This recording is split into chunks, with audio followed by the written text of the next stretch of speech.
being prepared. Hi, Sam Tolbert, Sound of Joy Music Services, and another impromptu, unplanned breakdown. I was looking over the viewer requests that I had, and this was an easy one to pick because it's one that I know.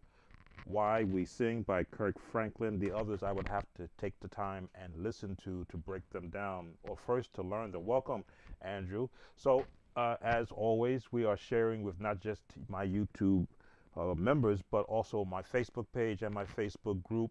You get to see the process that I still use to, even if it's a song that is familiar, I went back to the original YouTube of the original version that I learned back when it originally came out, just to see did anything change in my ears, and it's still exactly the same.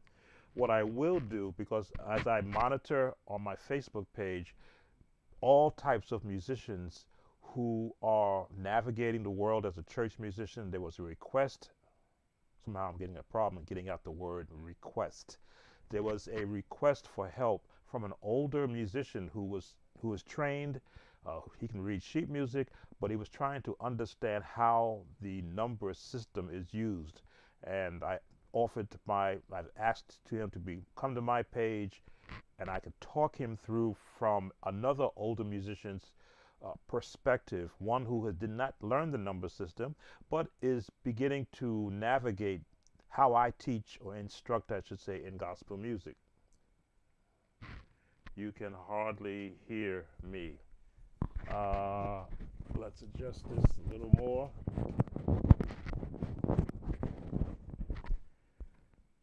How is that? I see I got a good signal coming here. I'm actually monitoring. Let's see if I can tweak it up a little bit. How is that? I'm going into the yellow now. 1, 2, 3, 4, 5. Testing. So what I will do is talk my version as how I can navigate the number system and the use of it in this song. It helps me to be able to see whether or not I can help another musician who did not come up in that system. So we're going to use two keys because the song starts in D flat and then goes to E flat. So I will turn and change it to the E flat chordy app. But I do want you to see the chords as I call out the potential numbers. Hopefully, I'm actually listening to see if I can hear it on my iPad. Okay, yes, I can hear myself on my iPad. Thank you, Andrew. So, key of D flat, as you know, I always stress starting with the scales because that's going to give you your melody range, and potentially where your chords are coming from. Now, when the reason why we sing came out, they were using chords which were, I'll call them in the CCM range.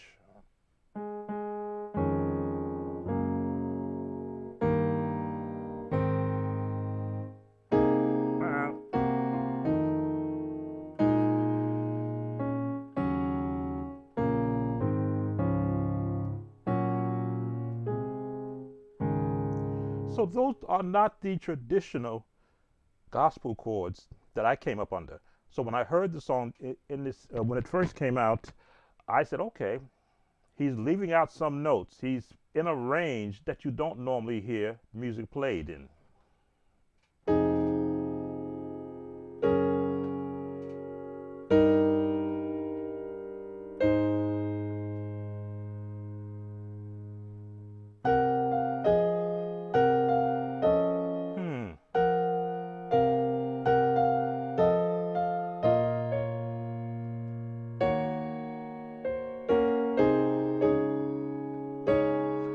So I had to now subtract the chords that I'm traditionally hearing so that I can hear, especially in the opening of the song, so I could hear what chords are they using for the intro. It wasn't very loud like I'm used to hearing in the traditional gospel music, but it gave us a new flavor of music.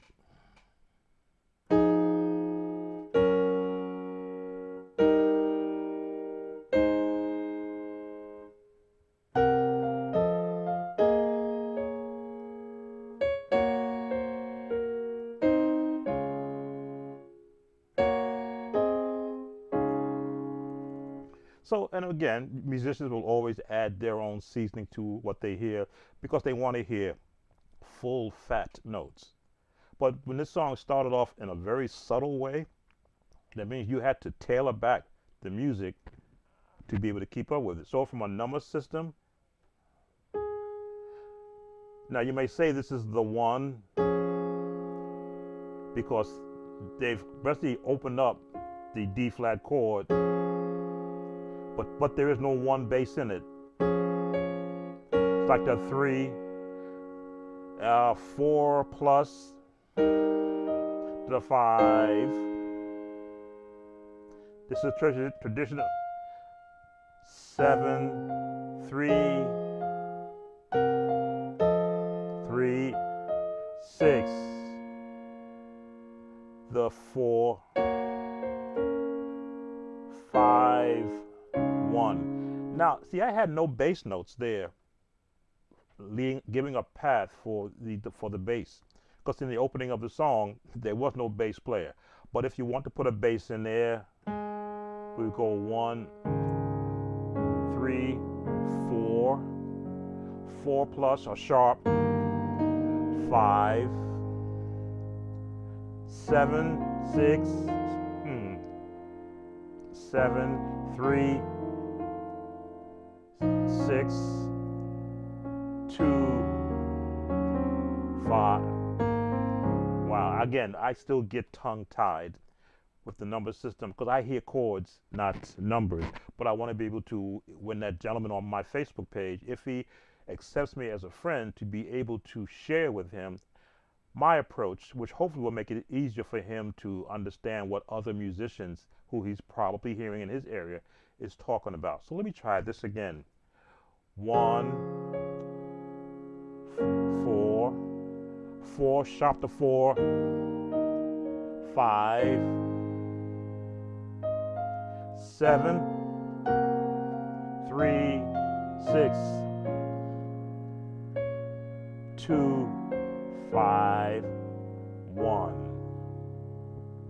So when the song starts now, if you look at these chords, this is the range where your vocals are. And I always say your music should be match them or be slightly below, depending upon how the songwriter wrote the song. The same path of chords.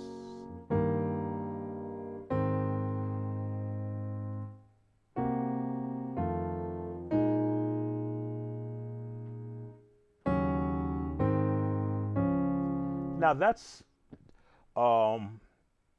what I call it, scaled down. I'm giving you as close to minimal notes as possible so that you can see that these notes are in the scale. In the scale. Right in the scales of D flat.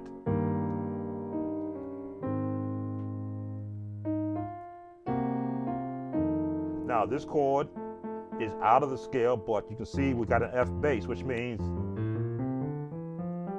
we can use that chord change back in the scale of D flat, back in D flat.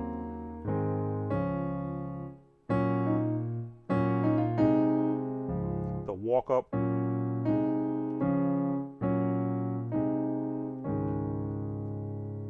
All these notes. And because I practice scales extensively just to keep my ear in tune, I don't play the notes I don't hear, I play the notes I do hear, which leaves me space always to add more. So now if I were to go higher, now I can add that change.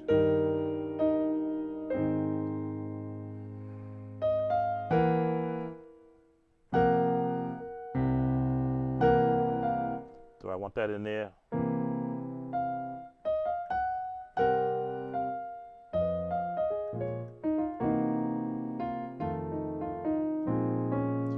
Now my ears are clashing with me with my throwing in that. Because that's that tritone turn. Because I've used it so much, but I'm trying to stay away from it.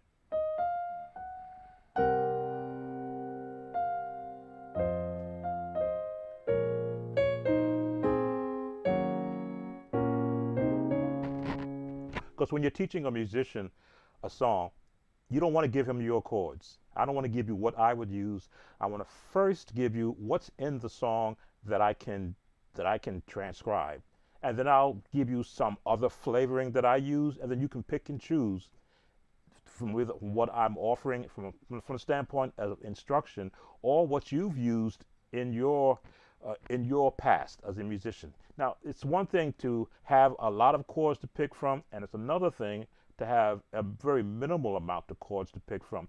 The more varied type of songs you learn, the more chords you can choose to pick and choose to add. So again, walking right through, and I got to be careful so that YouTube does not, as they say, give me a copyright notification. Again, the 1, 4. I'll say it's a 2 major because that's in the scale. Again, I gotta look at the notes. To the 5. Now to the 7, 3, 6, 2, 6, 7, 1.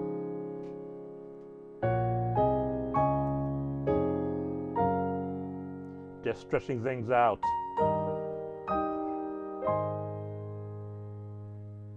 Leave that E out.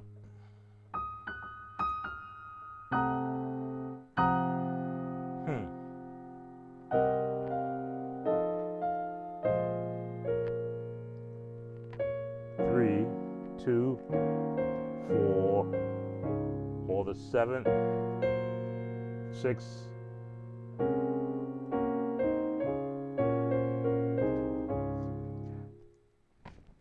Is there any path that's wrong? No.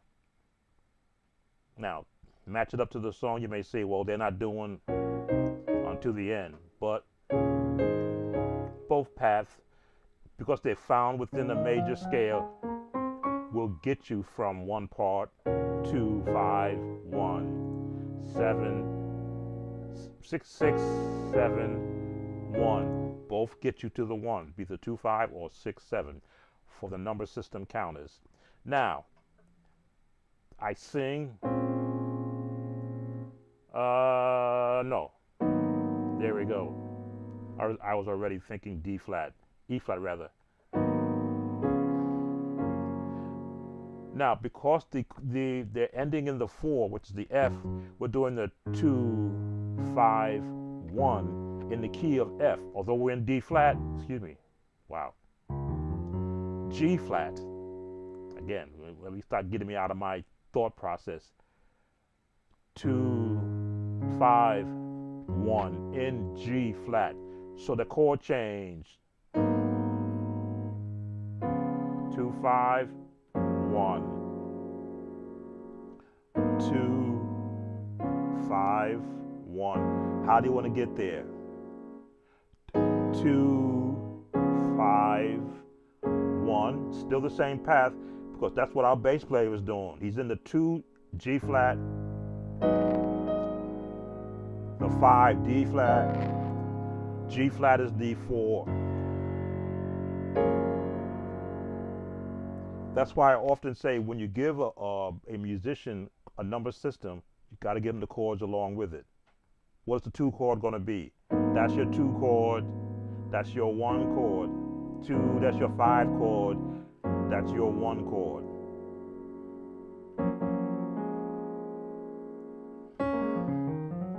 A D flat chord with an F bass. Yes, that's gospel music.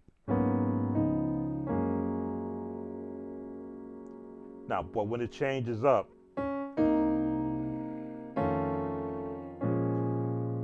now a 2, 5, 1 in B flat. 2, right? 1, 2, 3, 4, 5, 5, 1. So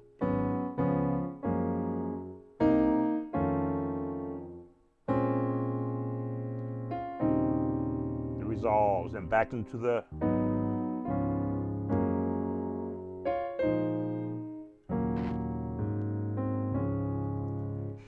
Sorry, I missed people coming in. Welcome, Jeff.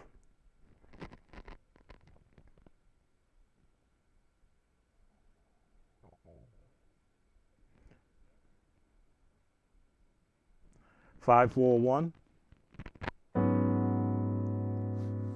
541. At what part of the song, yo fat? See, gospel music borrows from jazz. Folks want to turn it the other way around and say jazz came to gospel. No, gospel had hymns, anthems, and spirituals. Jazz had sevens, thirteens, and extended chords.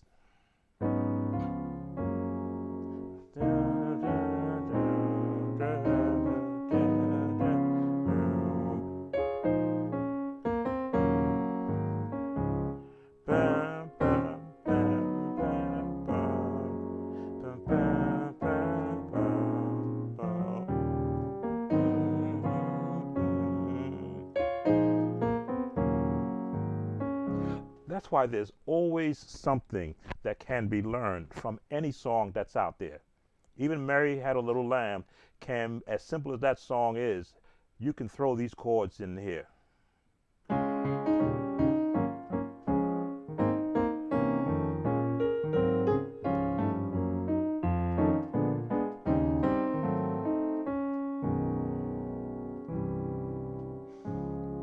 Maybe not all of these chords, but if it's going to lead you to the path that this melody does, it will fit.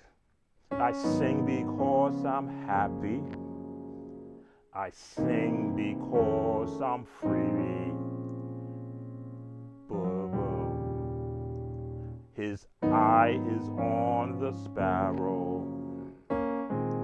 That's the reason why.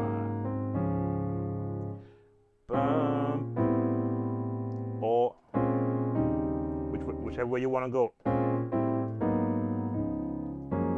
Now that's what all the musicians was playing with other songs. We would do the, let me see.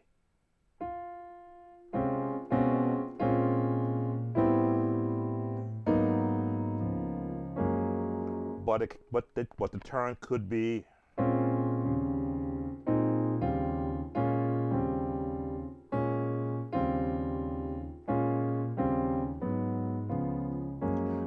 Still gets you to the same spot. One was the 7, 6, sharp to 4, sharp to 5. So you wind up on the 5. But the other turn was 6, 2, 5, 1, 4.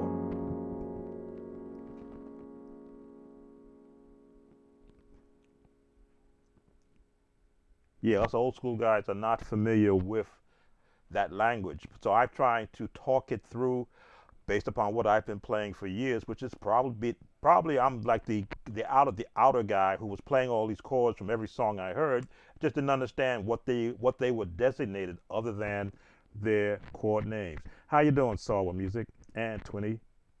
So what is the best way to go? Either way is fine. You can go I sing because I'm happy. This chord, I sing because I'm free. Resolve. Now I want you to see the chord.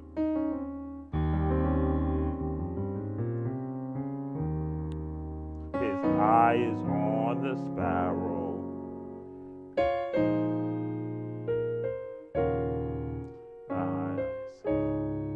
So that will get you through the D flat portion of the song. But now the song is going to transition all the way to E flat. I guess they were afraid to go to the D. So let's change our chord add designation. So now, and when we finished in D flat, what's the transition? There's your transition. 2, right? 1, 2, 5.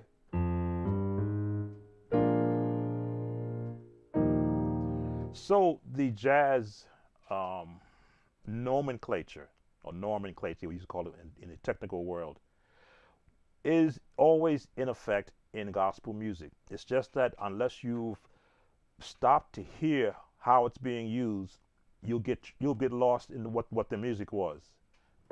Yeah,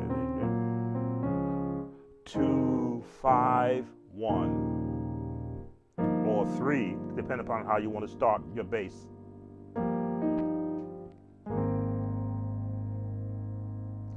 625146251 4. Good. I need a link for me to have a best training. I'm stuck.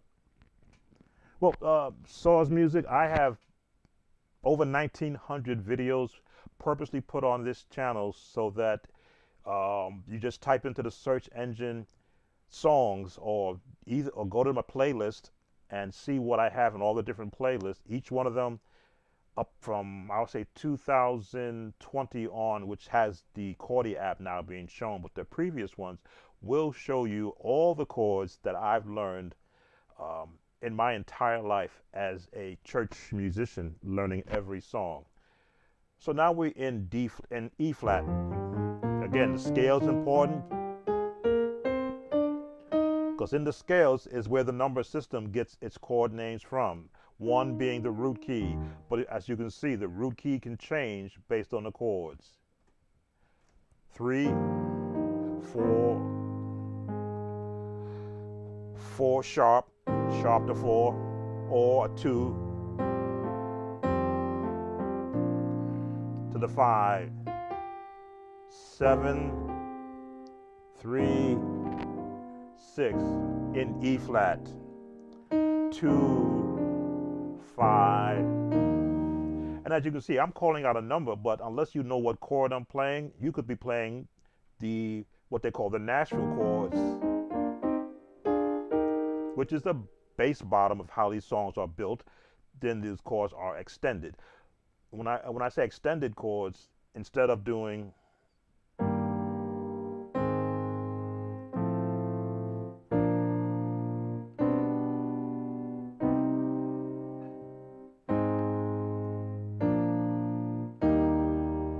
that's your number system.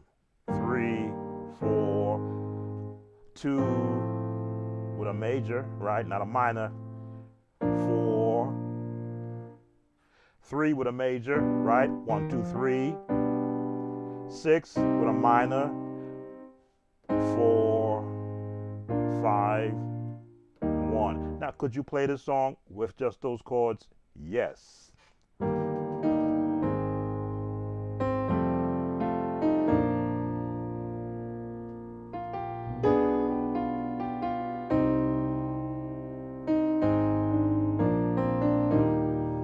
Place the bass in its proper place and place the chords, the inversion of the Nashville number system chords in its designated place to fit the chord patterns of the song. And yes, those chords can be used. Will it sound like the song? No.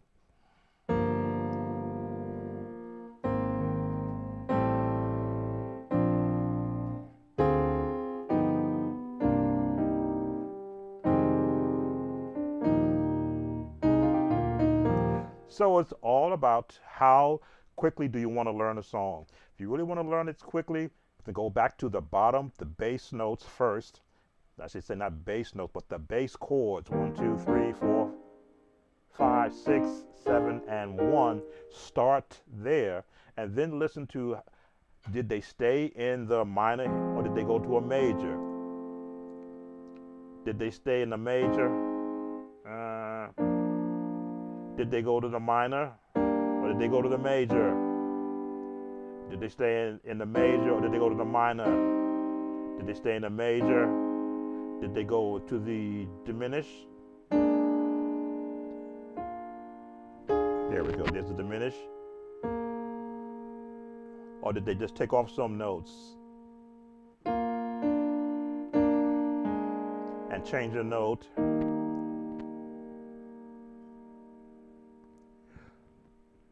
So it's not trickery music-wise, but it's just placement. Where are you going to place your chords? How do you want to expand them out? I like working close quarter. because it gives me a chance to hear what the songwriter was doing.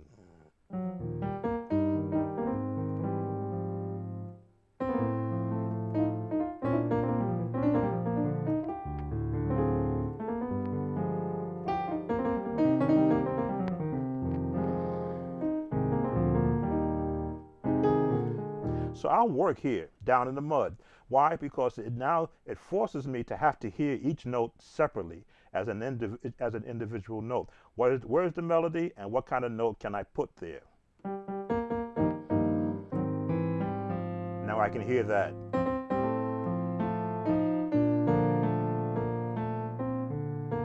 If I want to do that.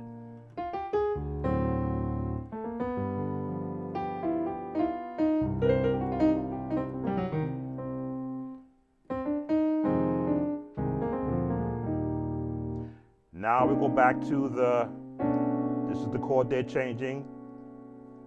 I sing because I'm happy. I sing because I'm free. Resolve his eyes on the sparrow. C on the bass. That's the reason why I sing. Bum, bum, bum. Again, that is the 2, 5, 1 in A flat.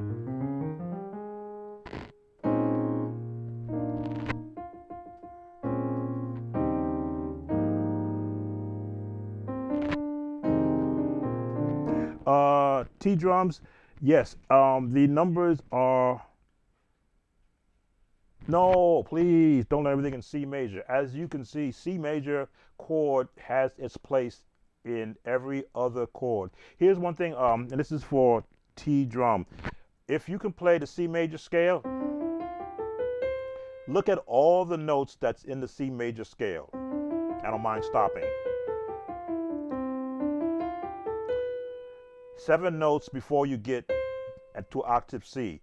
Every one of those notes has chords associated with it. The book number system is 1, 2, 3, 4, 5, 6, 7, and then you're back to 1 again. All of those notes are designed to stay within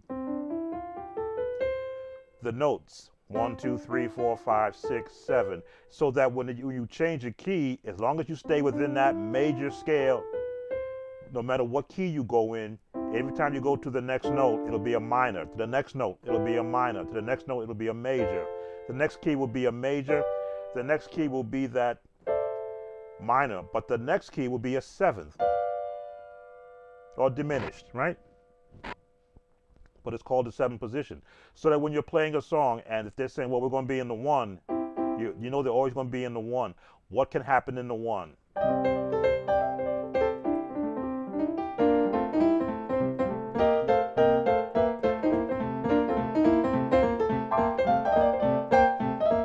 All of that is happening in the 1.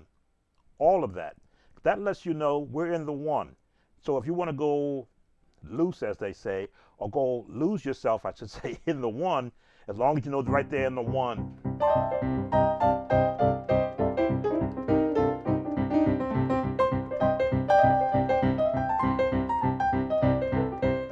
As long as you know they're in the 1, everything you do can be in the 1. It's only when they start to change, which is what gospel does, take you to the 4. But now, are you in a 4 major or are you in a minor 6? Depends upon the song. There's my minor 6. I could be in the major, or I could go to a minor 6, which is that jazz feel. 4, 6, 2, 5, 1. So when you hear them call out patterns, which is what the number system does, it calls out a pattern. 4, 6. But now when they go here, they're not in the minor, but they threw a major in there because it sounds good. 2, they're not in the minor, but they're in a 7th. 5, they're not in the G, but they're in an F. back to the 1. That's when the confusion comes in. What chord are these musicians assigning to the number system? And for that, you have to listen to all types of music and get a feel for, well, what did someone else use in that song? Back to E flat. I sing, that's the 5, because I'm happy in the 1. I sing because I'm happy. Now, if I stayed in E flat, that would be a 2, 1, 4. But if I go A flat, 2, 5, 1. That is the designation I would like to hear other content creators that create this instruction for musicians that are looking for a glimmer of understanding, is that chords, the root chord changes by the use of the number system in a particular song. If everything stayed within the root key, then the 2, 5, 1 would disappear and it'd be called another progression. But when they say, oh, let's play the 2, 5, 1. Well, 2, 5, 1 in E flat, because 2, 5, 1 in E flat is 2, 5, 1. Oh, yeah, I should have told you A flat. I'll tell you it's in A flat. 1, 2, 2, 5, 1. Then when you go down to, now we're in the key of C. 2, 5, 1 in C. Now we're back in E flat. Now we're back in A flat. Now we're in the E flat. 2, 5, 1. That is where the confusion lied for me. When I would hear musicians talk and play and say, oh, now we're going to go here. And I'm like, oh, but what chord are you using for that number? And in what key is it in? Because that'll help me to understand how many notes I don't need to hear. Now, gospel music has a way of just flooding you with music so that you can be confused. You can be wild and confused at the same time. I sing because I'm happy. I sing because I'm free. Turn his eyes on the sparrow. You're the reason why I sing. Boom, drop down. We're back in A flat.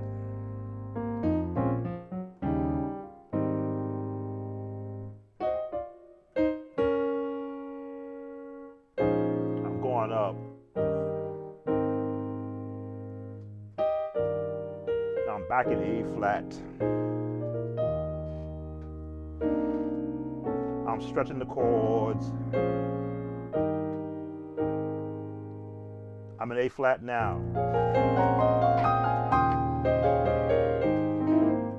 That's why musicians can maneuver. They'll be in E flat, and they know where the change is going to take them into another key. They can now go to that key and find all those tricky.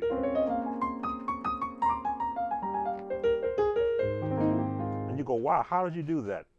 Because I thought you were in E flat. No, the chord pattern progressions path took me to A flat, so I go pull my A flat chords out.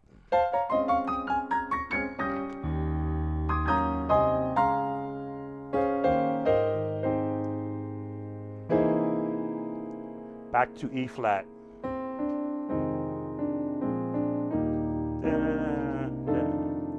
But if you don't have the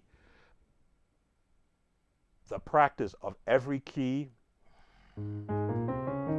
you won't know that A flat gives you license whenever a chord is going to wind up in there. Now I'm in A flat. That's my bottom note. The 4 in this scale, which means I'm now open up.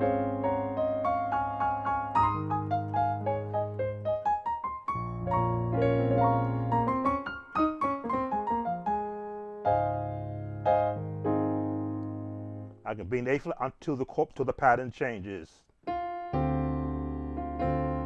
Let me see. Hey, happy.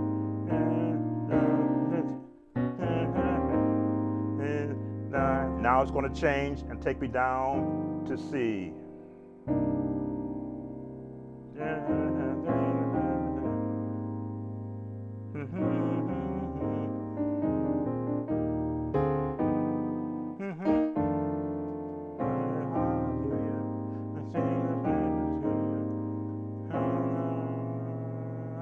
Another way.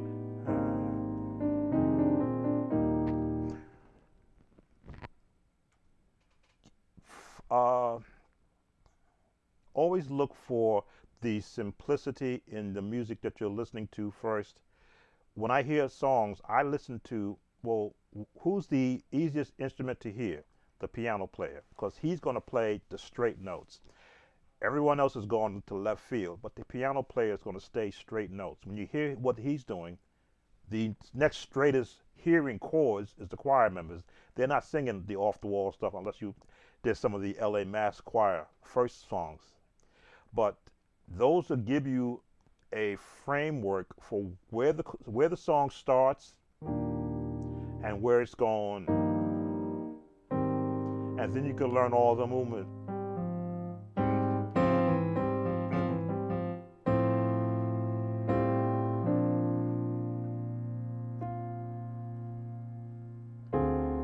Now this is not a common chord, but it is in the E flat family.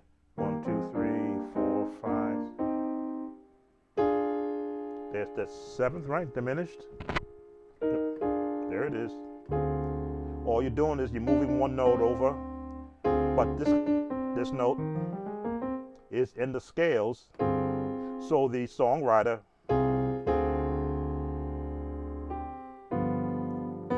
this note is not in the E flat scale, but the songwriter wants to give you set a different mode. So he's borrowing the 2, 5, 1 in C, but he's giving you the minor to give you that sound. Another technique is that C minor scale is the E flat major scale. That's why their chords are so interchangeable. They both use the same notes in the scales where you start. C minor uses the same exact notes as E flat, which is why musicians make it like, wow, why did he get that chord from? The same chords are from the same scale.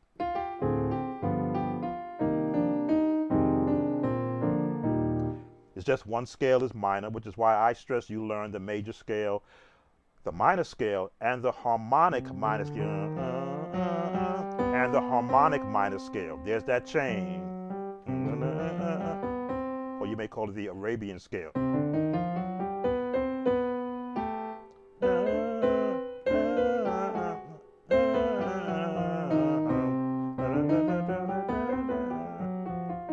Practice that all the time, because you will find that any of those three scales you will find 80% of your gospel songs using. So once you know that they are there and someone pulls out a chord that you didn't hear before, find a scale that uses that note and you will find that chord. So I sing because I'm happy, I sing because I'm free. His eyes on the sparrow, sing, glory, hallelujah. Sing the praises to you. Bam, bam, glory, hallelujah. F, no, C. There it is.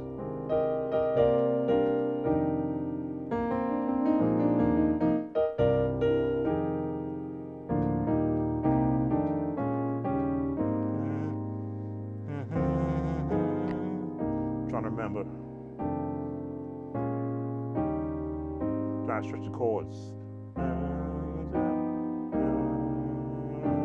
There it is.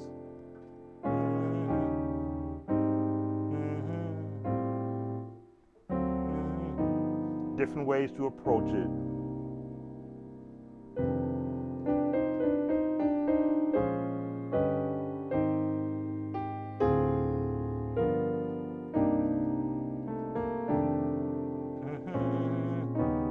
another approach. Went to minor 6.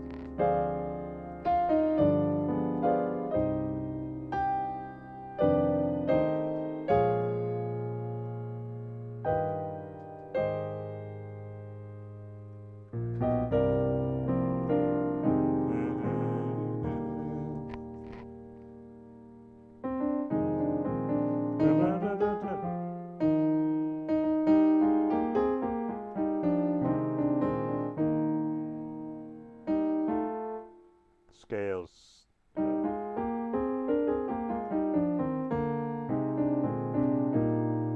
So I've covered. Can you do some with high octave bounces in between? The same chords.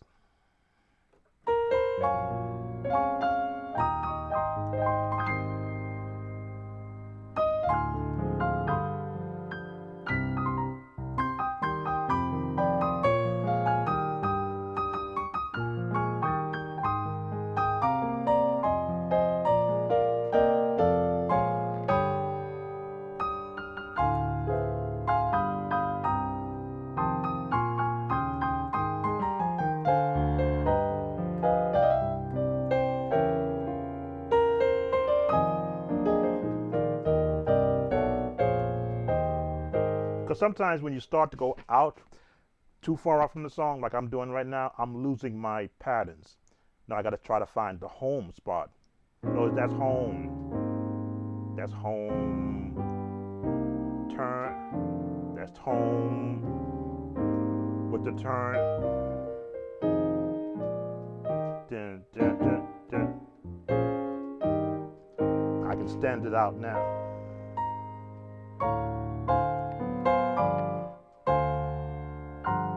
Now I'm lost going out. Now I'm back at home.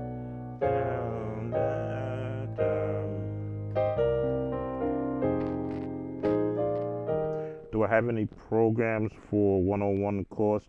Source music on my channel.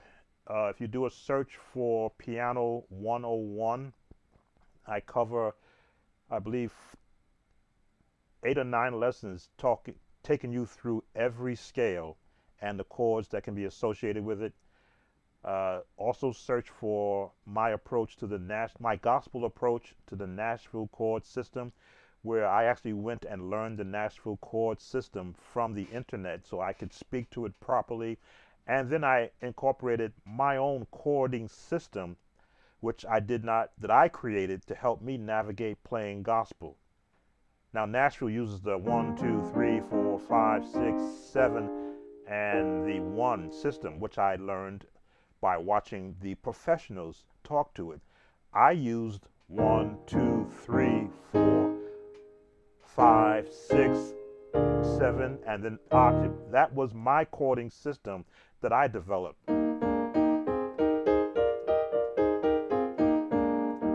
And then I put chords around it.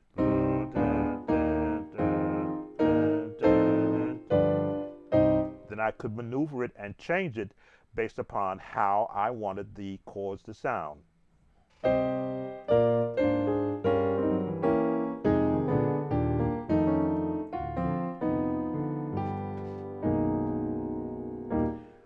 Not the Nashville system, my system, because it became all easier for me to play the chords I was most familiar with, where if I heard someone deviate from that in a song, then I learned another approach.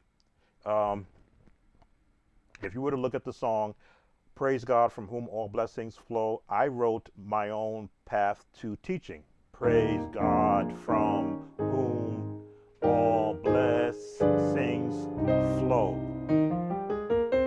That's the scale. Go back. Praise him, all creatures here below. There we go. Scale notes at the top, but look at how many chords that I can associate with it. So, and I got that from learning Holy, Holy, Holy, Holy, Holy, God Almighty. That's a G. Look at Holy Holy. They're in the melody, they're in the scales, but look at all the chords that they can fashion around that melody. So why not develop a chord system that would help me understand how others are using? And of course, as I learned so many different songs, I got to hear how they approach scales and chords. I'm not a beginner.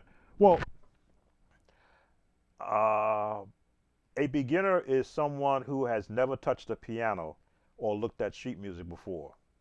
So if you've touched a piano and played one note, you are now into the realm of musician. You just haven't learned everything from, you haven't filled up your palette of with theory, number one, because you got to have the theory. You need to know that that's middle C, and that's C above middle C, and that's C below middle C. That's the theory. You never learned that. That is a traditional major scale. That's theory. You haven't played the song yet, but you're adding on to what you're doing.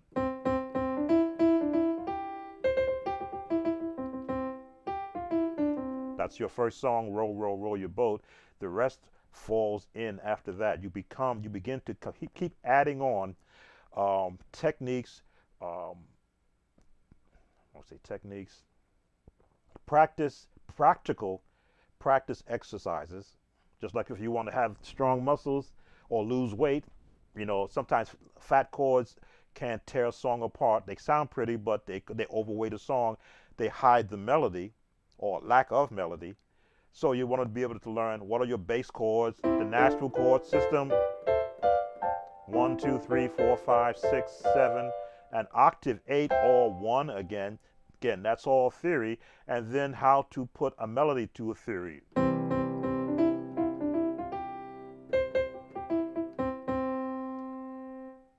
Gee. How to move your right hand across the keyboard and your left hand to play chords and do them both together.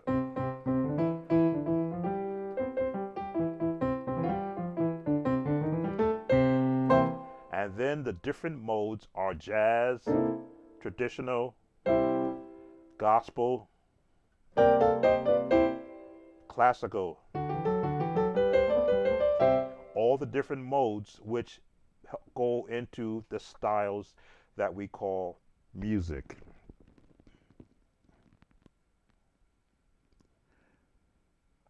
Yes, it is. You will give up half your life practicing. So just understand that. But that it only depends upon how high or skill-wise do you want to go. Because there's nothing wrong with being down here and being able to play these songs.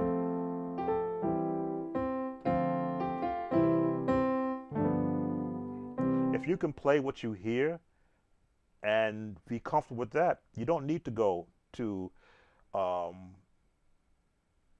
I hate to call out other musicians' names, so I'll use myself as an example. You don't need to go where I go because I played for 3 different denominations and read sheet music also, and was able to play for soloists who could sing not knowing what key they're going to be in, and most of the time what song they were going to sing, and be able to accompany them. So if you're going to go, if you're looking to go to elevate to the church level, then yes, mark off 25% of your life practicing, the other 25% performing. And the other 50 you have left is working a day job and having a good meal and going to sleep. That's what I did anyway, only because there was no one to give me the type of instruction that I'm giving you right now.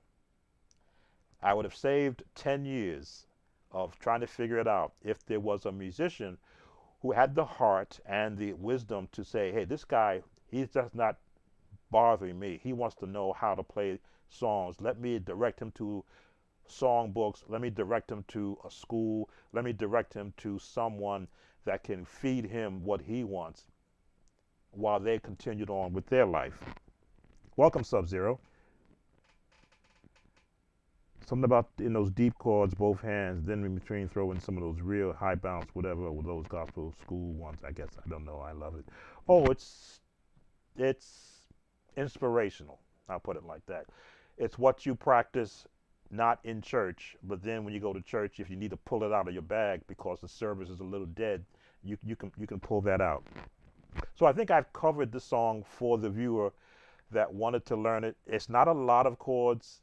I spoke to the number system and how it can be associated with the chord changes, the different modes that you hear, the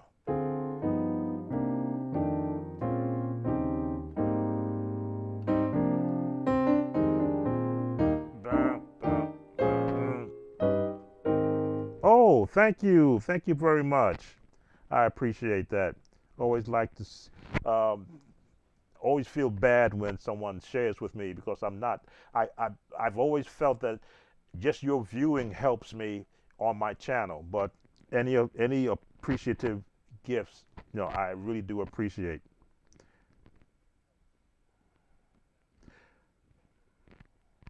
So when you look at a lot of the other things I have on my page, I looked out for the beginner church musician, the musician that is just learning how to play. There are hundreds, I'll say hundreds, dozens of other sites that take the musician from 101. But I look for the church musician or the budding church musician who find themselves in a church right now playing, but not sure what they should learn. That's what I look to do.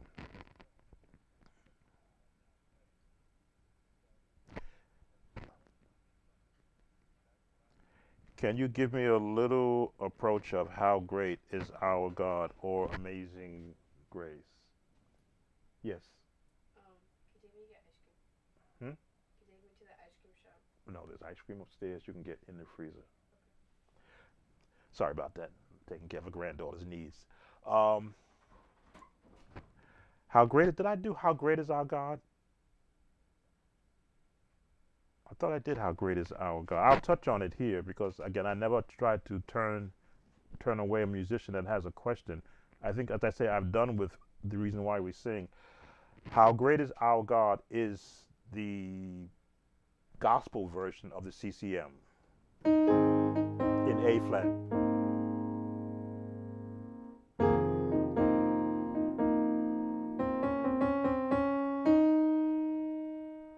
4, the 1, the 6,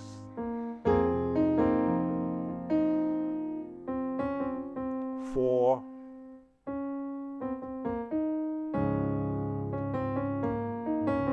5. There we go. And I speak to the number system because that's how that song was constructed. It's built upon the Nashville system. The 1, the 6, the 4, the 5. I'm straight church, and that's me.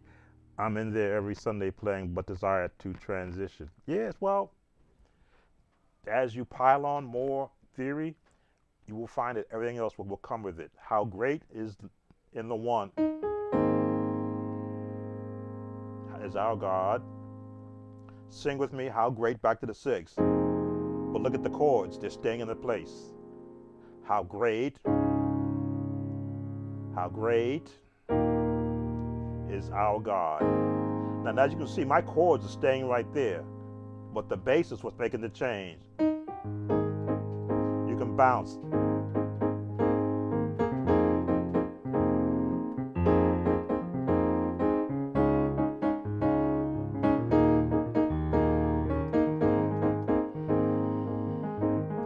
So those chords are, melody is there, the bass changes are there, right locked in here. That is the Nashville chord system on steroids. Now for a gospel musician, they want to bounce around.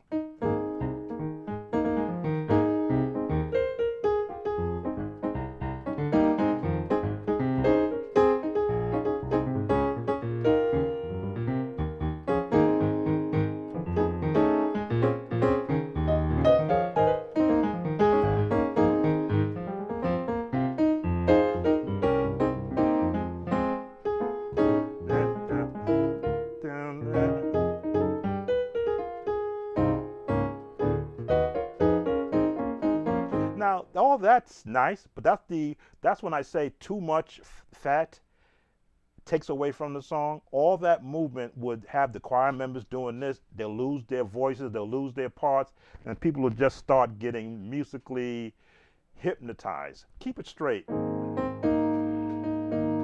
can go here, right there, right there.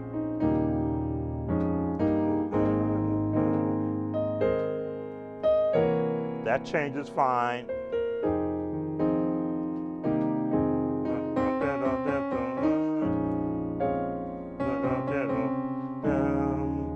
Walk it up. How great. And it always works better when you have a drummer there. Let's assign a drum pattern. Modern rock, or do I want hip hop? Let's go hip hop.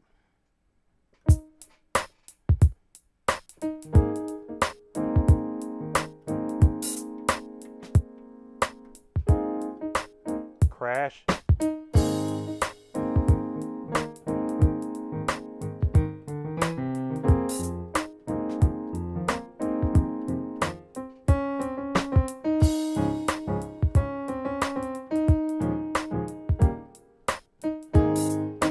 Right there.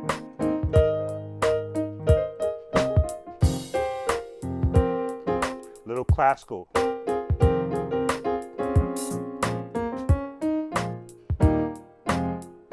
How great.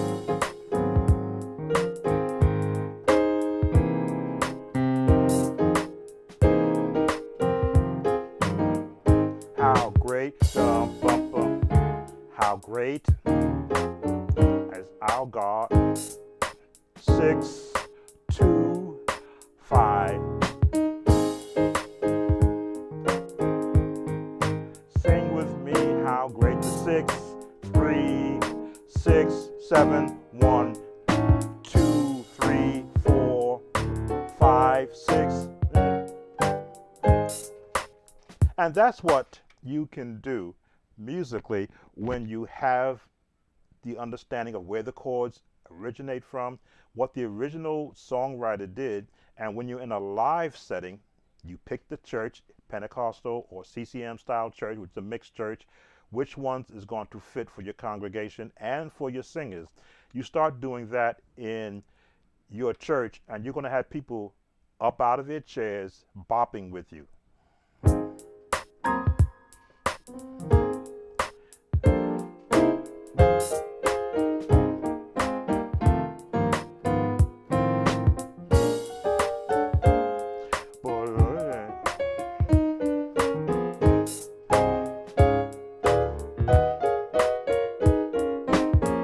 Right on the 1.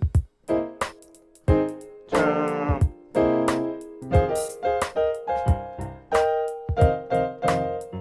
The 1. How great. How great. How great. How great.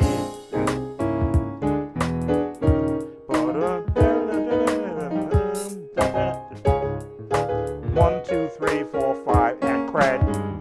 So, because I have the ability to maneuver, and that's only from hearing so many other changes in gospel music, I can count because this is an actual 8-beat count, which is your standard song count. I can time when the crash is coming and know how to walk the chords from wherever I am back to the 1. How great, this is the 1, is our God. To the 6, how great, 6 chords, our God. The crash is coming, and how great, 2, 3, how great, 2, 3 is our God. The crash is coming, back to the 1, how great. So I'm counting while I'm sitting here talking to you. How great, 2, 3, crash, no, it's coming, here it comes, how great, 2, 3, 4, how great, boom, boom, how great, dum, dum, dum, da, da, da, da. Crash right now. 2, 3, 4, how great. 2, 3, 4, how great. Crash. Dum, bum, dum. It's how good. Crash is coming and crash. The advantage I had was being in a jazz band in high school where we taught drumming, they taught, I listened. I was an instrumentalist in a jazz band, so I learned how to pat my feet, how to count, how to hear chords in all sides of my head so that when I am playing, I can bounce around and throw in any kind of gospel, contemporary, classical, Caribbean. Let me see. Caribbean.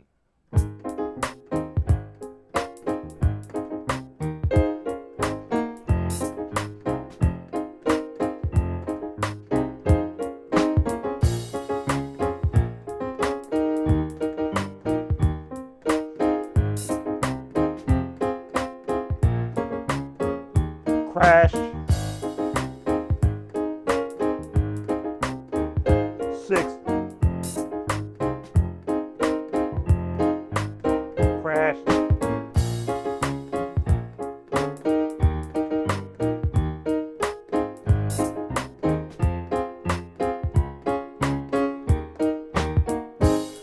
So it becomes child's play based upon no matter what my audience is. If my audience is from a Caribbean nature, I can take that song and give it the boom, boom, boom, boom, boom, because I know the patterns.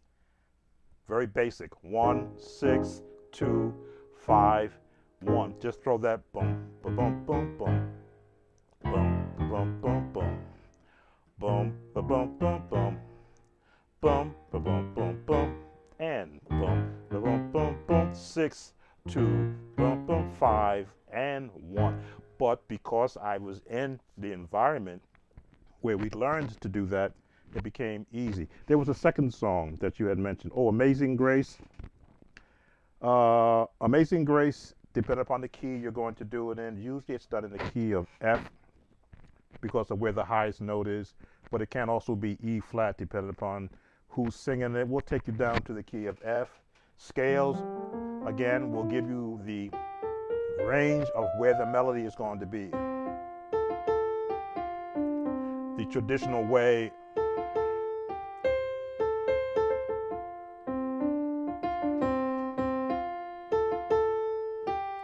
that is the hymn book way. I always looked at it as, who is my congregation? Are they Pentecostal or are they the Methodist in nature where they would sing it that way? Then I would add a different touch to it. Again, chords, 1, 2, 3, 4, 5, 6, 7, with your diminished chord, and your octave 8 or major. So your chords are going to reside right there.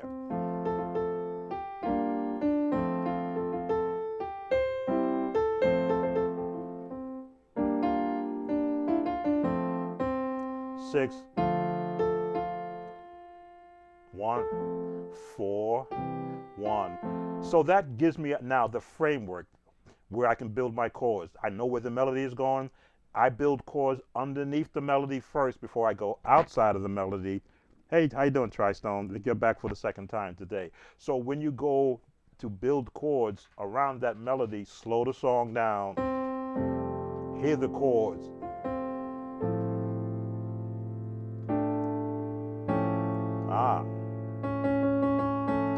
Halftone scales.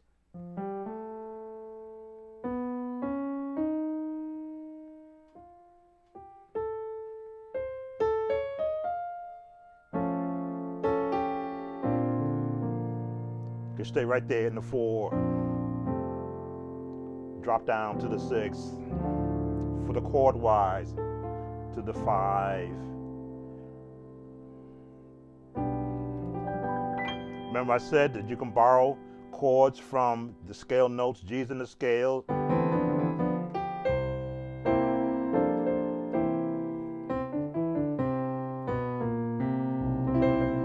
All in the scales. again, and this is making your case for having the chords to be able to support how you want to approach the song. 4, go back to the 6, back to the 5, put a 7th on the 5, that's your 7th, because that's found in C.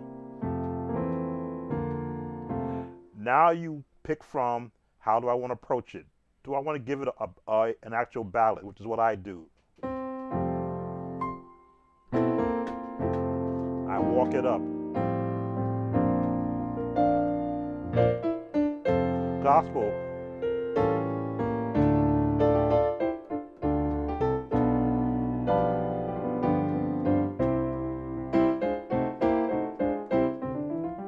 Scale. Walk it up. 4, diminish. To the 3, to the 6. Back to the 4, 5, I rather 4.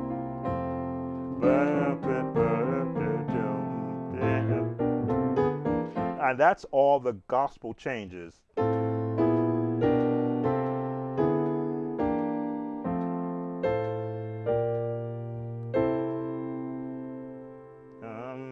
There it is.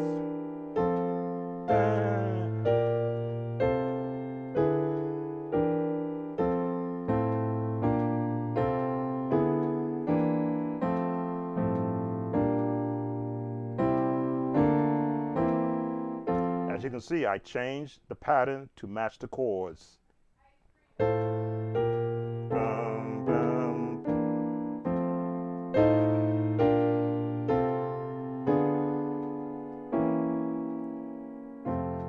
It's finding the pattern, where did it fit in the way you want to chord it, knowing that more chords exist than are in the number system. There it is. But you can also borrow from the number system.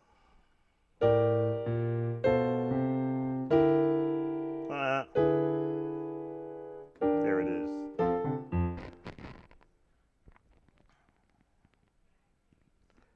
So Amazing Grace is a beautiful song, but when the musicians approach it as a song and not as a hymn, because a lot of people, I don't want to play that song because it sounds like a funeral.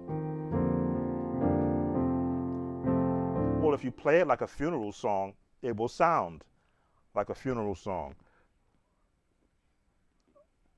But if your approach is to play it like a song,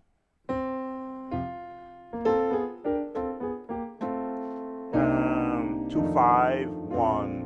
Again, the 2, 5, 1, 2, 5. But you're going to the 4, B flat.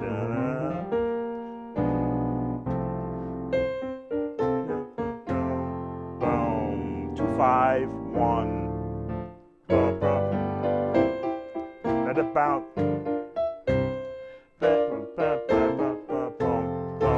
5, 1, 2, 5, 1. Diminish.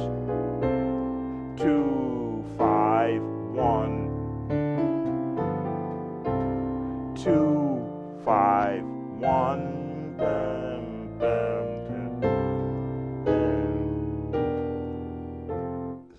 the nomenclature of the jazz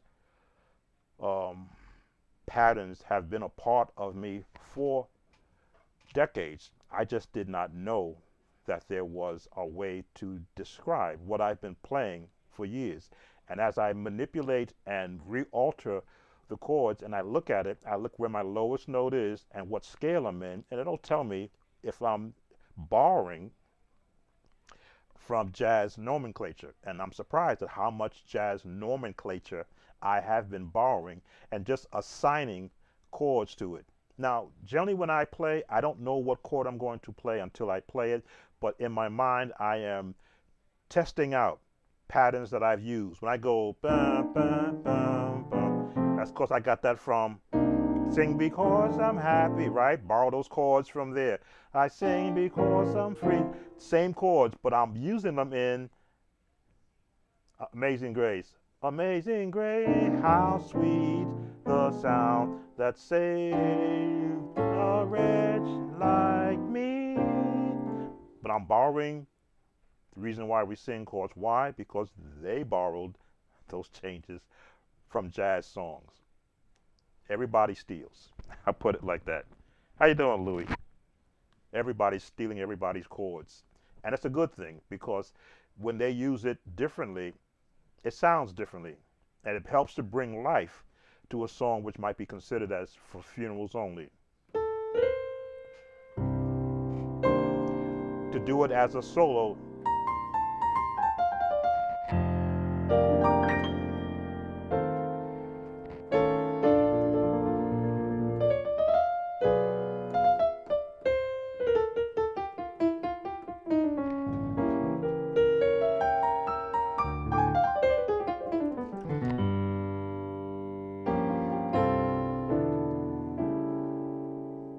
turn around.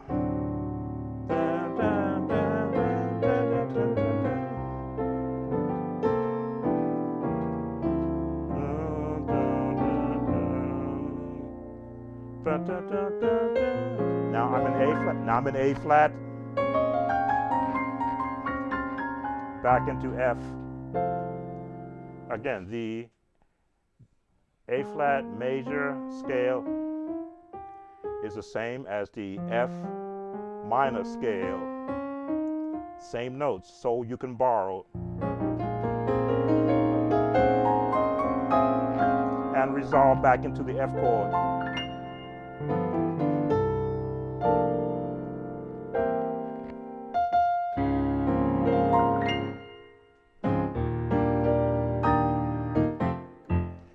Make it sound, as they say, magnificent. Hello, Sam. This is awesome. I caught one of your lives. You are dropping so many gems here. I promised I would never hide anything that I've learned. When a question comes up, I will always give you the actual path versus giving you a whole lot of chords. Let me give you the scale first, and then build the chords on top of the scale, and then build on top of the scale and the chords, scales and chords, build the mode, jazz, traditional, classical, anthem style, or contemporary, and pile it all on top, and then show you the same chords that, welcome James, the same chords that many other musicians add on top of songs. If I were to go to stand,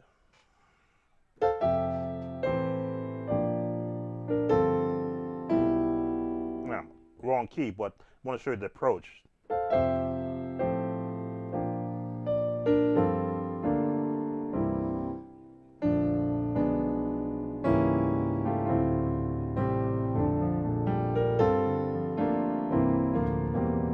So I'm using the melody from A flat that I know and finding the same chords.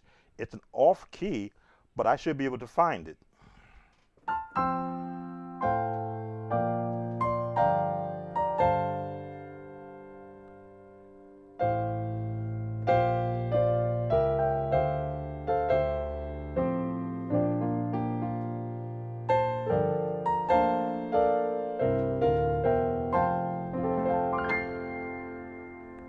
Why not borrow those same chords in any song?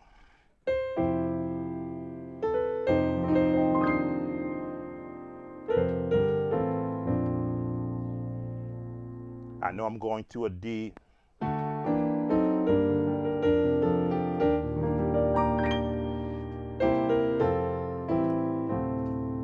Walk it. Once you know the path of a song in any key, you're going to look at that, the alternate key you're going to put it in, and you're going to look for that same path. You know it walks up.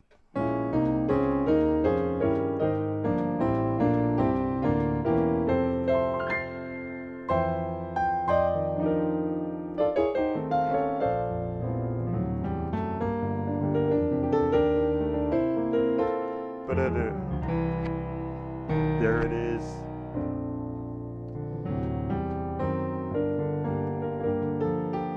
E flat, resolve.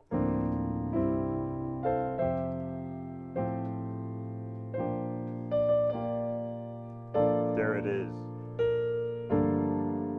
Jazz chord, diminished, a 6, 3, 4, 2, 5 to the 1. They are all using jazz chords, just repurposing the positioning of it to fit the song that they're using, which means you could use those same chords too. It's just that your melody has to be able to fit your positioning. But if it's going to be a 2-5-1, 2-5-1 chord, then where's your melody going? Let's see, was there another song? I have no idea how you remember how to play so many songs. I struggle remembering songs I learned yesterday. Sub-Zero, in my earlier days, besides working a full job and raising a family, I had 6 choirs that would hand me cassette tapes every week of songs from albums I've never heard of before. I had to be fluent enough to know the choir parts and the song by rehearsal time so that the song could be sung 2 weeks after that. So I was bombarded constantly with just about every song. He Touched Me, I Could Not Find It, You Did, struggling to learn that one. Yes, I think I did do He Touched Me for someone else. Key of F.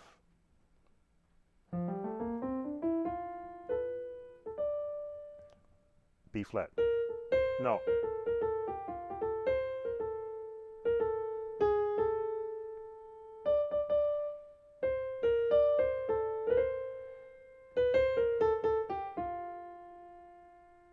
I believe it's in the hymnal too.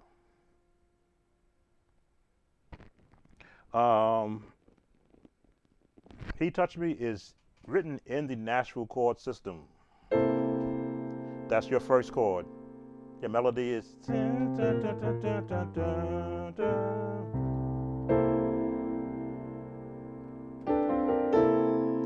I met the blessed Savior, you hang on the 4. Beneath a load of guilt. T, there's your Nashville chord. Stain. 2, 5, 1 to get you to the, and then the hand of, stay right there. And the 4, touch me. Your classical turn, to the 6. Your diminished chord, right?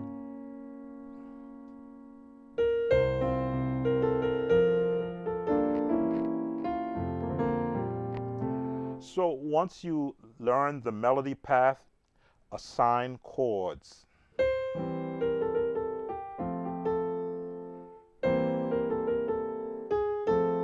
Assign a 7, assign a chord. Assign a diminished chord. Back to the major, diminished chord, the major chord, a 7th chord. And that's where you start. The melody, number 1, then assign Nashville, the basic Nashville chords to it, then expand, give it a bass.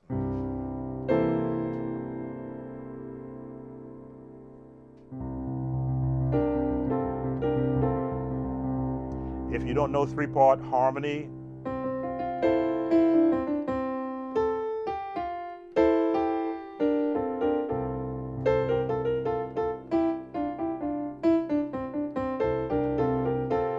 that's why I came up with this, so that I could hear the chords, 3-part harmony in any song, especially a hymn. Since, or here, but so much prettier right here.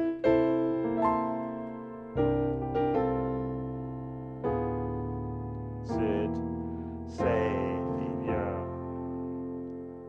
diminished chord, beneath a load of guilt and shame. 2, 5 for B flat, which is the 4. And I'll give you this one. Diminish, thus, touch me, walk it down to the 6. and diminished chord to the and resolve on the 4 or the 5 I should say with a 1 bass and walk it up. Sing,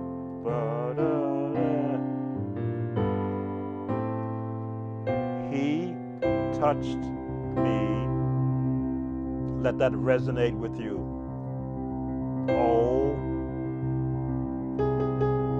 the half tone. He touched me, giving you basic chords so that you can feel comfortable adding to what you already know. And oh, the 4, resolve. Oh, what joy. The 6, 2 major, which would be a G major. Da, da, da. And then go to your 4.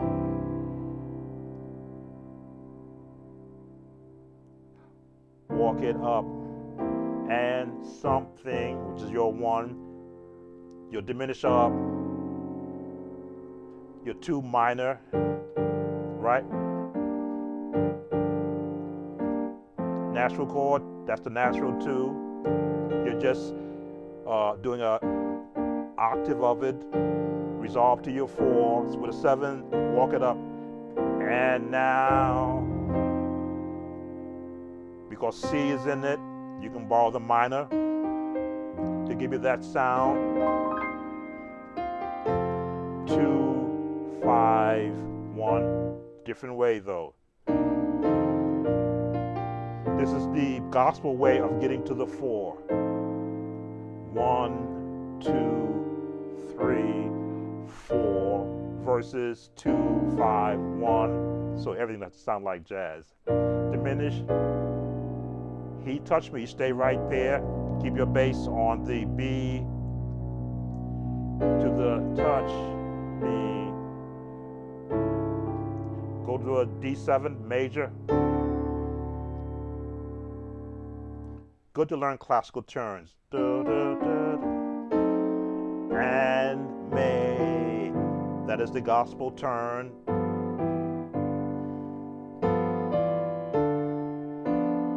Me. Hold.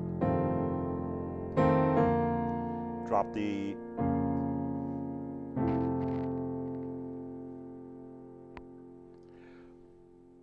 more chords that you learn from other songs, you just borrow their changes and then you add your own changes to it.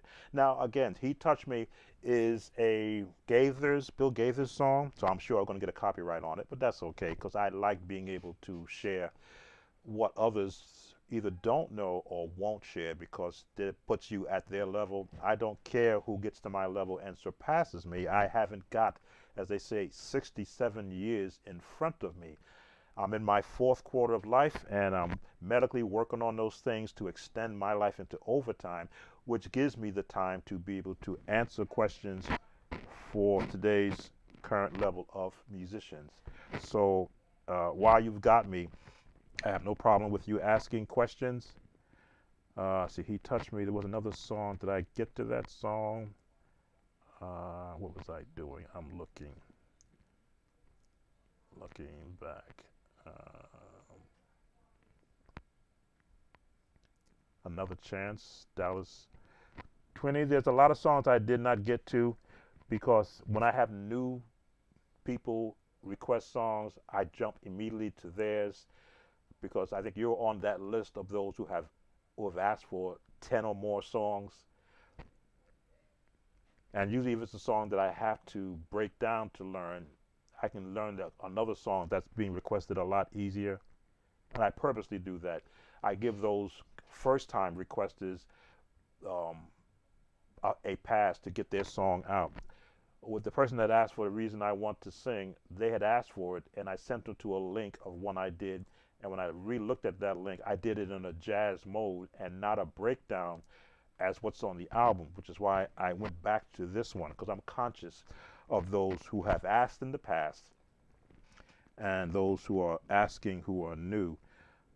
Another Chance by Dallas Fort Worth.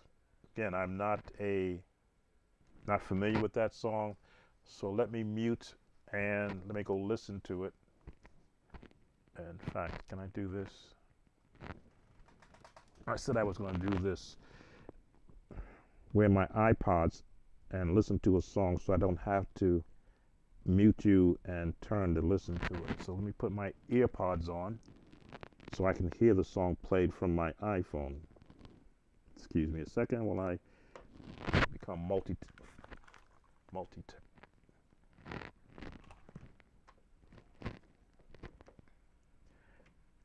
So this way I'll be able to listen to the song and not offend YouTube's copyrights. Alrighty. Oh, that's gonna hurt. All right, we got it. So let me pull it up on my iPhone. What was that song you asked for? I gotta find you now. Where were you? Another Chance. Okay.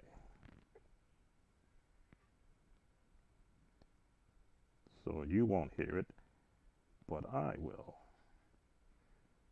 Dallas Fort Worth. Here we go.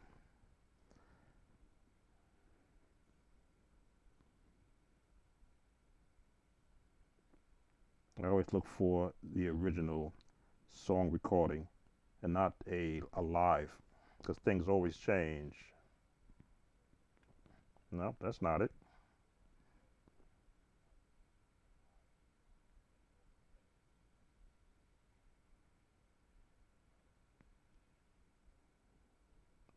Let's try this one.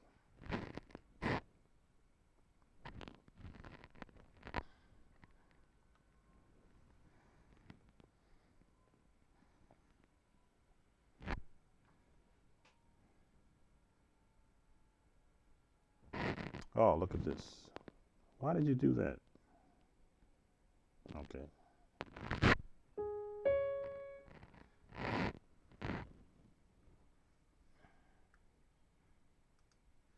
D flat.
All right, so it's a repeating song.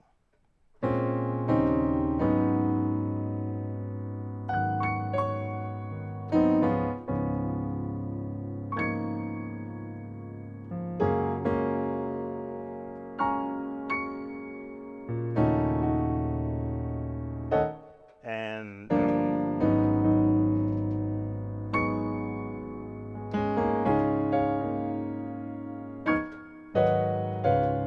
251.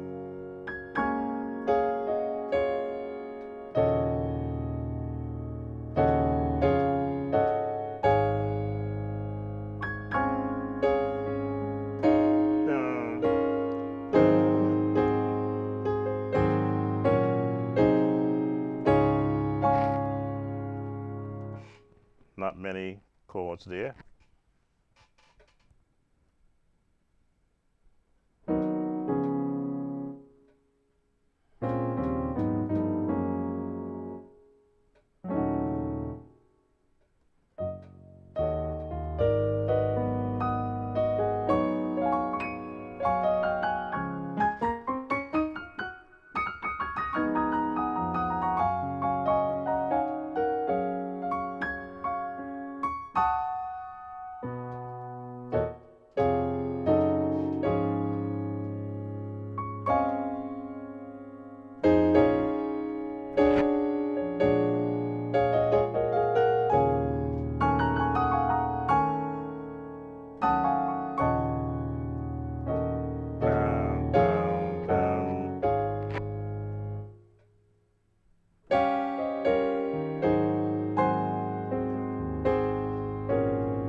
Okay, so it's repeating patterns, gospel patterns, whilst the lead singer is singing.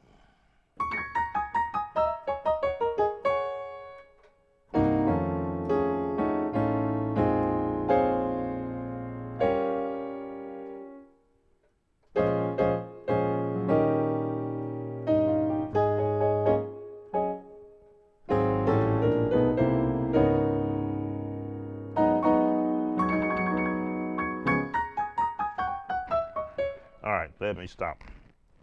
All right. Well, let me hear if there's something coming near the end, because they just keep repeating the same thing as I'm listening to it. Let's see what I. Du-du-du-du-du-dum.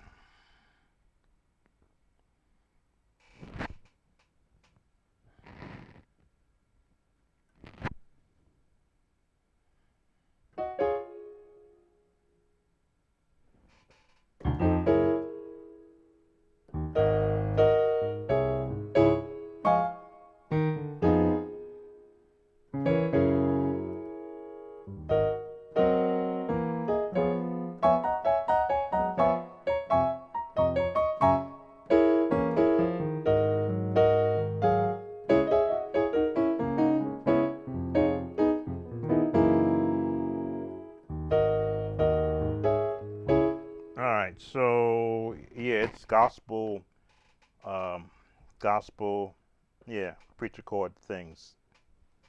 Hmm.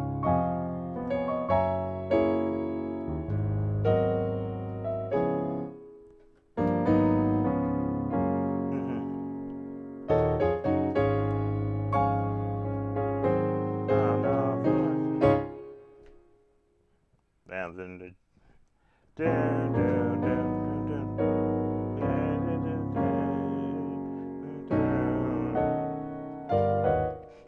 once you've done the first pattern of chords, and then the next pattern, and then the next pattern, you kind of um, get a feel for the song. It is in my ear, pressed up against these headphones, is uncomfortable, so I may not look at that as a viable option. But yeah, not much. Those preacher chords I was stuck on, I couldn't figure out the sound for some reason. They are your 1, your 3, your 4. This is the beginning, and then the 5. The minor.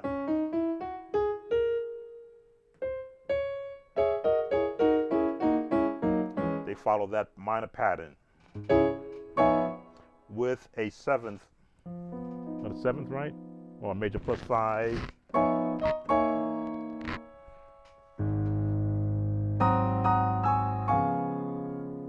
Yeah, the 7th in there. But they throw that in there.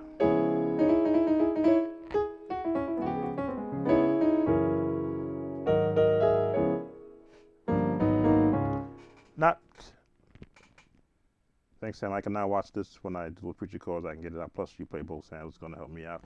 Yeah, and I use the sustain pedal because you have to have that bass note anchoring all those chords. Otherwise, they get lost. Just to do this, but without that. And then the other chord beneath blonded.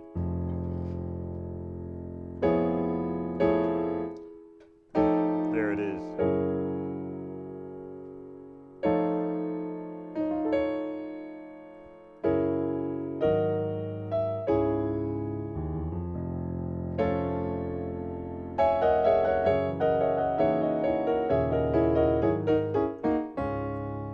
Yeah, my preacher chord days, I invented, or at least manipulated the preacher chords in my day, because my church was in the Kojic church back in the 70s, was just getting, well, let's just say your educated musicians could not play preacher chords, so they would politely slide over on the Hammonds. We had a church model, RT3, and let the younger guys sit there and play behind the preacher, because they could not for the life of them understand what preacher chords were. How when a preacher starts to moan and they don't have a sheet music in front of them or a guide, which is what I give out now, to know how do you know when to change? Well, it's a feeling. When you hear them change, you know you're going to be in the 4. And you're staying in the 4. When you hear them go that, then you know you can come out. Then they'll go back down into the 4.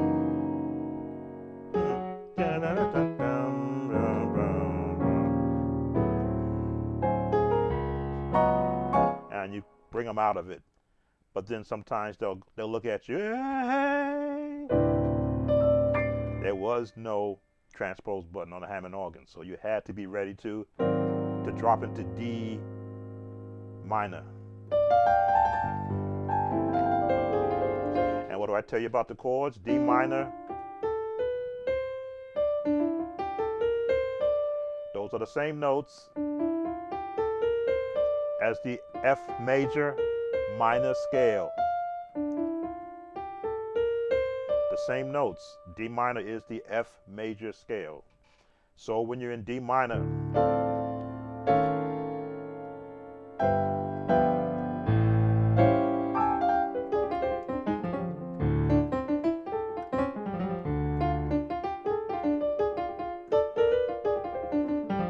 you got more comfortable, because now you can go bum, bum, bum, bum, bum, bum, bum, bum, bum.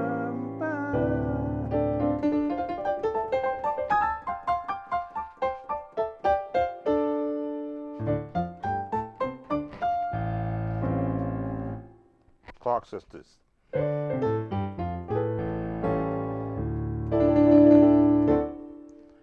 Again, I have no problem sharing techniques because they have been what has gotten me through understanding where notes fall in relationship to different chords. Learn the minor scale, learn the major scale, and then you find out who their relatives are. F major is a relative of D minor. Same notes, just starting different.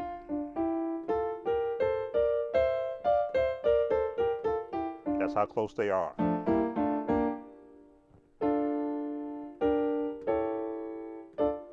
That's what I do. I find the classical approach to it.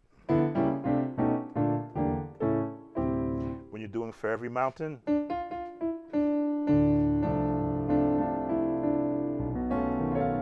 the 4 in F.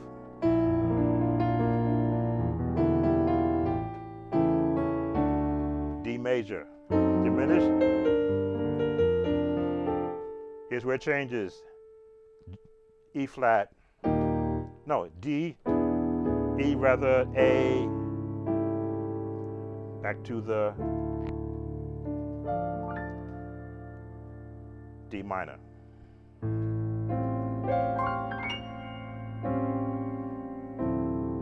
Jazz chord.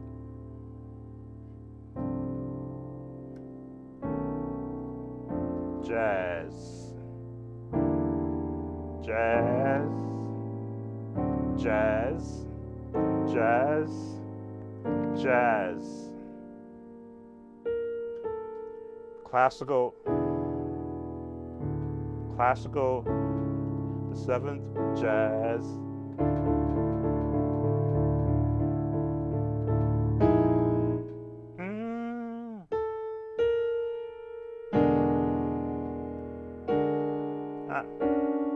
There it change key, go up. So I've been, what is the name of the song you're just playing? How you doing, Stefan? Oh no, I was showing the using chords from For Every Mountain, showing the how the D minor scale uses the same notes as the F major scale. So they'll do a song in F and they'll easily transition to those chords in D minor because they use the same scale. I've got so much to thank God for. Now we're in F. So many. We're back in E minor.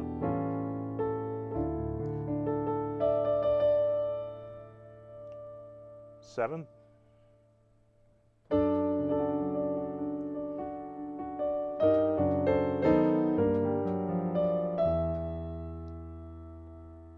E, A, back in E minor, D minor,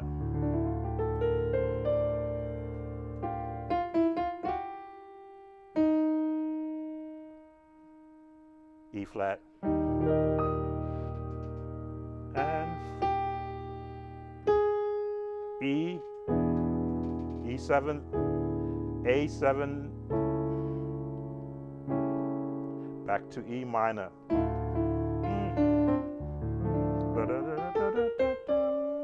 which is the same as F major, E, D minor. Yeah, I can tell I'm getting tired because I'm now losing my note positioning. That's why I praise it. That's why I praise it. That's why I praise it.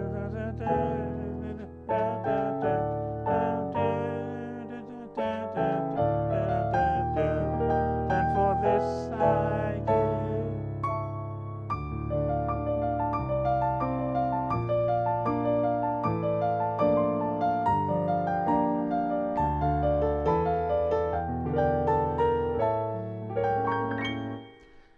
You got to get some classical under you to understand.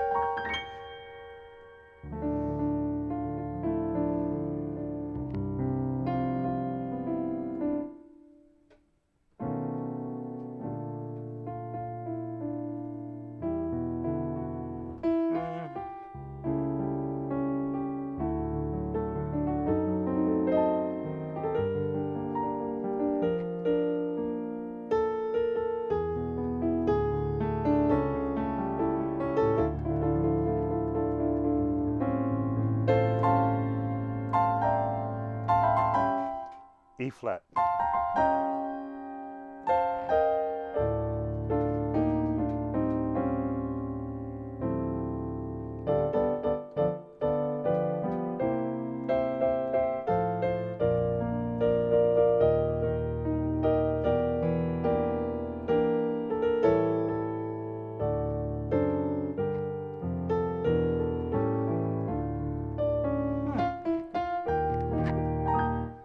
E flat. Da, da, da, da, da, da, da, da.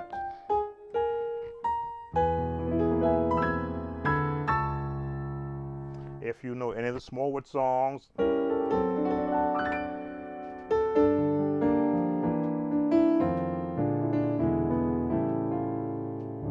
he uses the same pattern.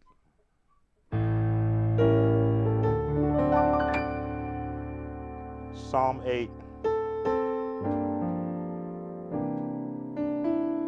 2, 5, 2, 5, 1,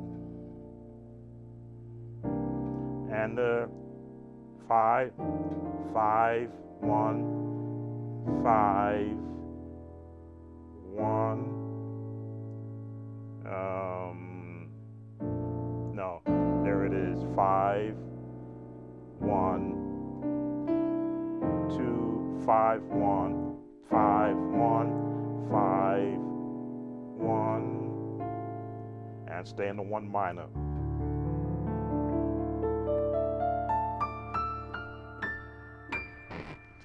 And just play it through. So you pick a song and you look for the patterns that are being associated with where the melody is going. And then you just apply the song. Thanksgiving is coming up, month of July. I was going to do a special thing on playing the different versions of Thank You, Lord. Thank you, Lord. Thank you, Lord. Thank you, Lord. I just want to thank you, Lord. If you're going to do the number system, 1, 7, 6. Go to 6 major, 6 diminished, 2. Go to the 4. That's a nice CCM chord. 5, 7, 6, 6, 7, or 4, 1, 7 with a major, 6 with a major, 7th, the small return, minor 2, major 3, minor 4, major 5, for the 5 with the 7th, C7, and if you want to change key, stay on the F, but now go up to a D flat and walk it up to, now you're in D flat, G flat, and now you can change your chords.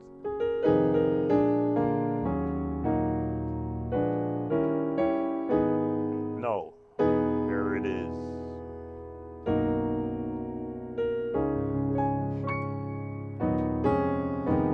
Thank you, Lord. Your more contemporary chords. Diminish. Just want to thank you. I'm gonna go to G, keep the G flat there. The G flat now becomes an F sharp in G, and walk it. Now you go really contemporary or jazz, diminish. Lord, go gospel. Dun, dun, dun, dun, dun, dun. Thank you, Lord. 2, 5, 1. Whole tone.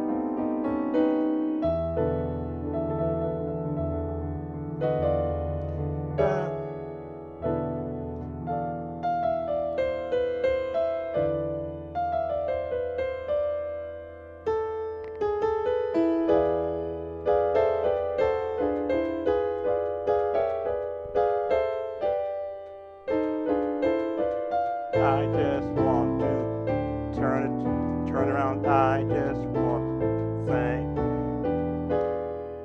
2, 3, 4, 2, 5, 3, 6, 2, 3, 4, 2, 5, 3, 6 major with a 7. Diminish. 2, 3, 4, 2, 5.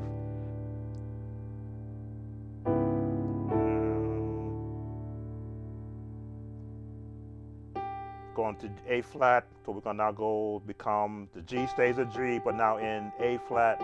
We put a D7th on there to bring the song up.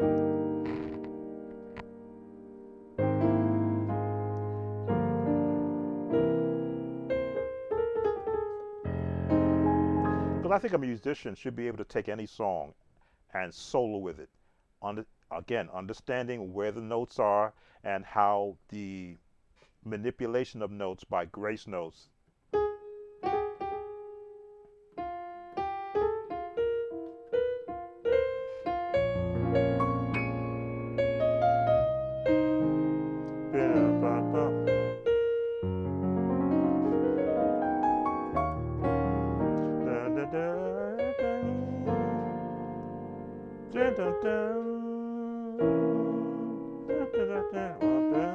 We're gonna go major.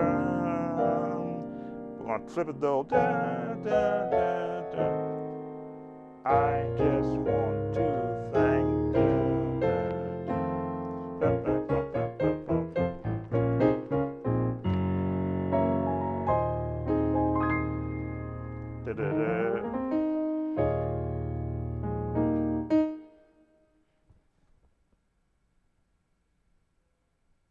F, G flat, no, E,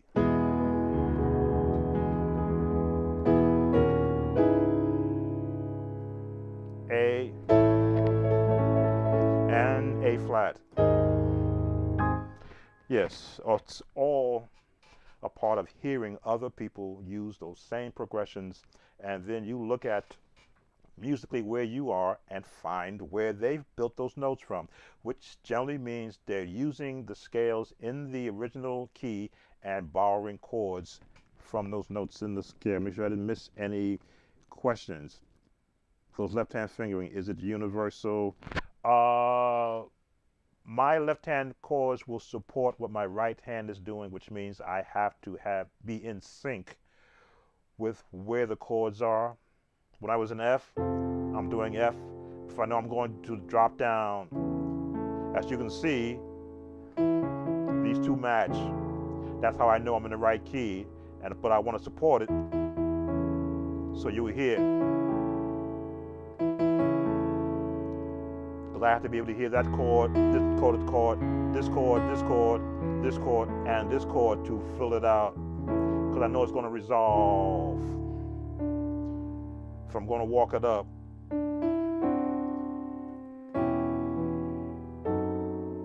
I have to know that that is the path I'm going. So I have to hear the note, which means I have to I've had practice that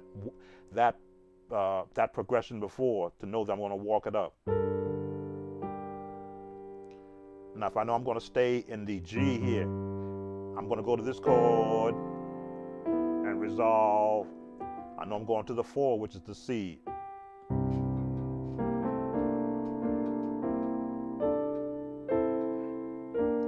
Going back to that same change, but now a different chord. Going to the major.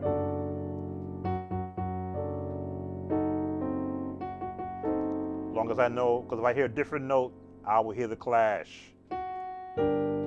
Walk it up.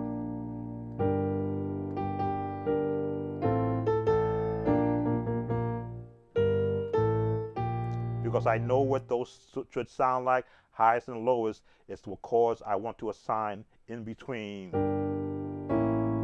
Now I hear the mess there, so I know that's wrong. Now it's right. Now it could be there, because that's part of it. Could be here, could be there, but what chord do I want? On the bottom, as I often say, your bass note is the lowest note of any chord that you pick, so it's got to fit where you want it to be. It can stay right there.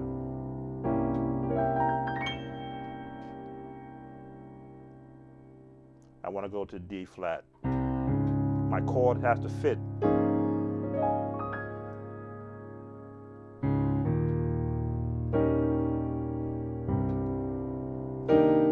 Still fits for that chord.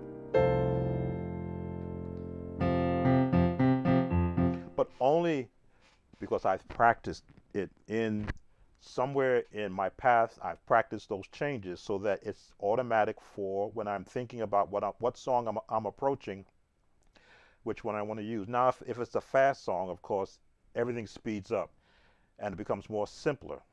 Just like if I were doing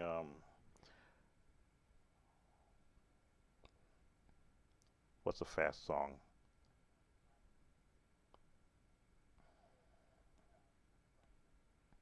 If I was doing Thank You, Lord, as the Pentecostal Church of God in Christ loves to speed every song up.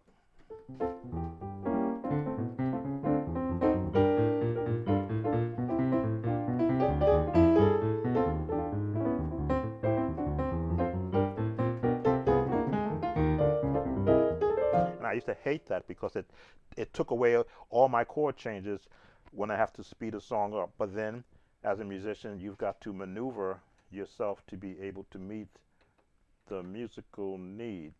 Let's see, I think I can use this beat to give me that speed. I have to change some of the sounds. Let's see if I can speed this up. Not too fast. Kojic speed.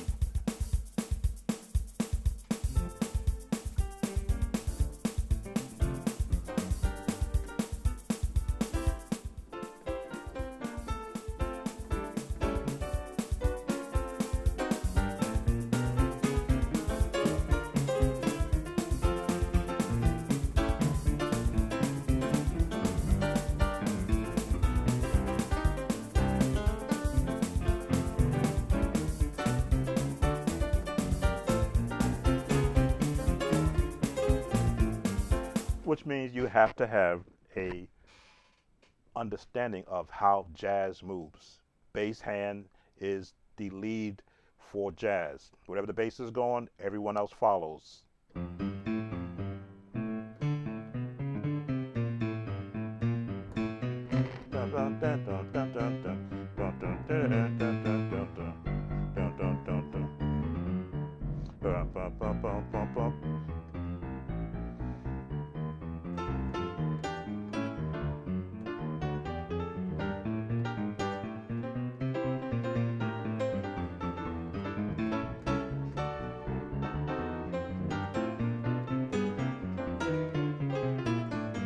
And it's got to land on the one, which is why jazz is so precise.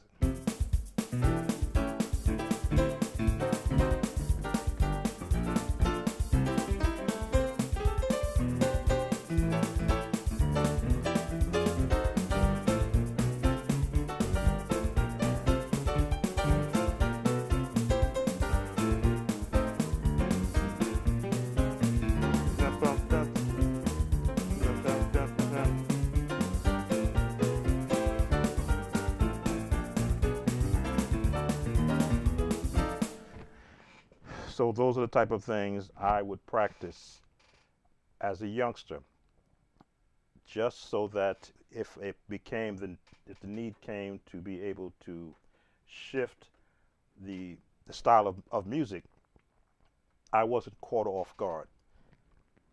Like when a guest singer comes in, and or rather they're in the audience, and one of the ministers says, "Oh, we want to hear a song from brother or sister so and so," you start sweating. Oh, gee, I don't know this person. I don't know where their voice is. I hope they talk, and they talk musically, and they give me an idea what song they might sing, and pick one of the standards so that I'll know where to pitch or where to place the song. And as a musician, that's when you have to know all your keys. Now, because today's musicians have the advantage of the transpose button. Back then, there was none for me. So I had to be fluent in scales and chords, and the bass chords, as I say, my version of the number system chords, to hear where the melody is going if it's a familiar song. Um, Usually if they picked I Won't Complain, I go, oh, okay, jazz. Now, are they going to be in A flat, or are they going to be in F, or are they going to be in E flat? Let me hear the voice. Oh, you're an alto. Okay, altos are frustrated sopranos. You're going to be in A flat.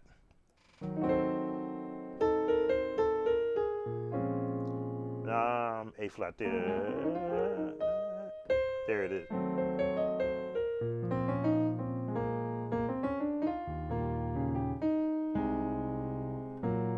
I know it's going to start right there with that diminished chord.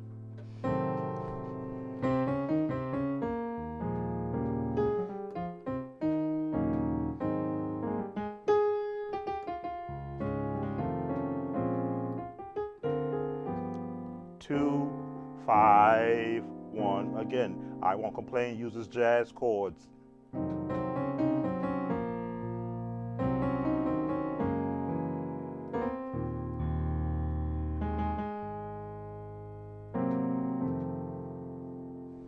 So I became very familiar with that chord change and those runs, not knowing that it was designated a jazz terminology.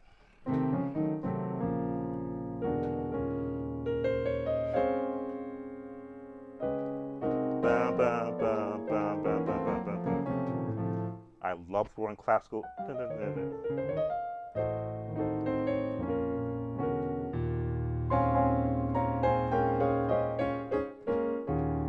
2, 5, 1. 2, 5, 1.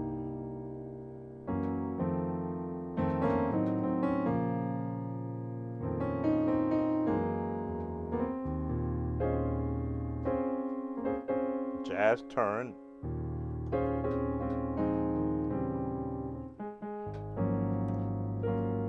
God's been 2, 5, 1.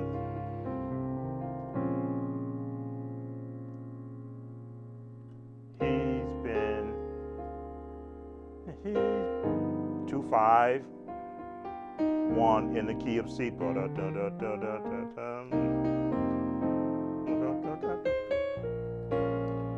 5, 1, 2, 5, 1.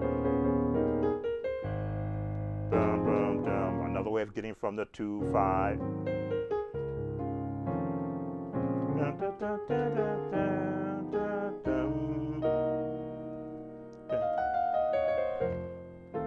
So I can say thank you, Lord, and I could stay in the minor, which is the 2 of the A flat, but then resolve it.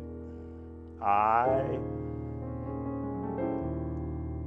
love using this chain because of the as color.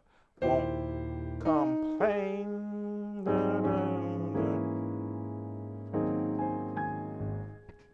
So the number system in its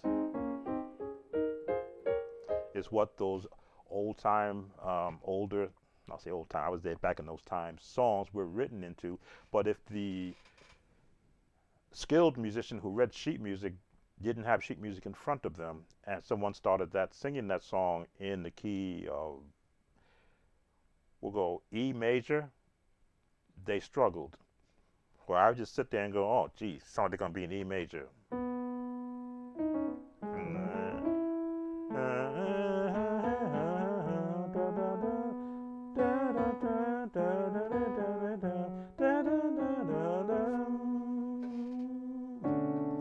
Two, 5. Diminished. Resolve into a C sharp.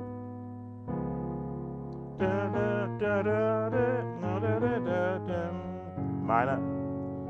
Back into that C sharp. Diminished. Minor.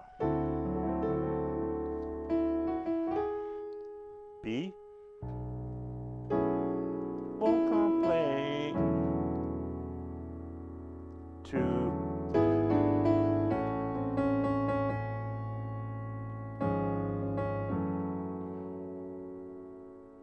But change I want.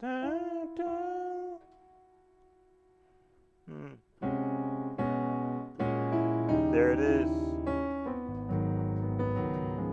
In E major. I never played it in E major.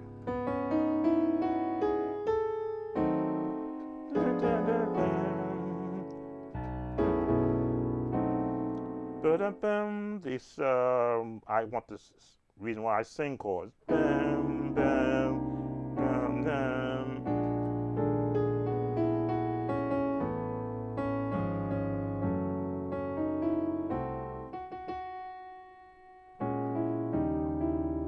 Now I'm thinking.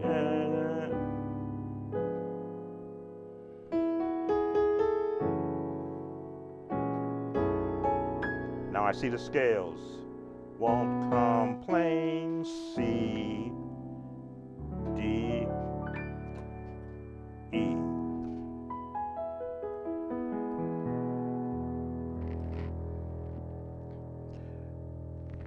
Yes, you are becoming one with the keyboard. You have to become so familiar with it that you will know where every note resides. And depending upon what song you're playing and what key you're in, how to manipulate those notes.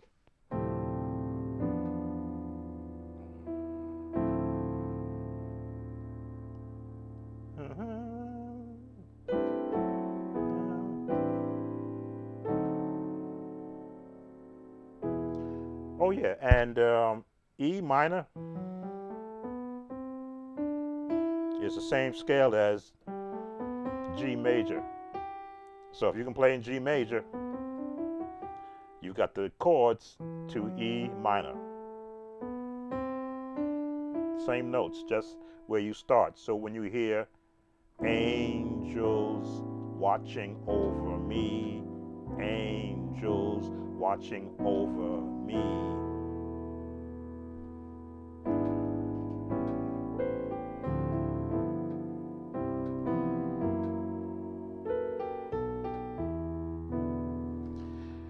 Once you understand where the notes are placed and what are the associated notes with it, you will find the chords that they are using. Seventh,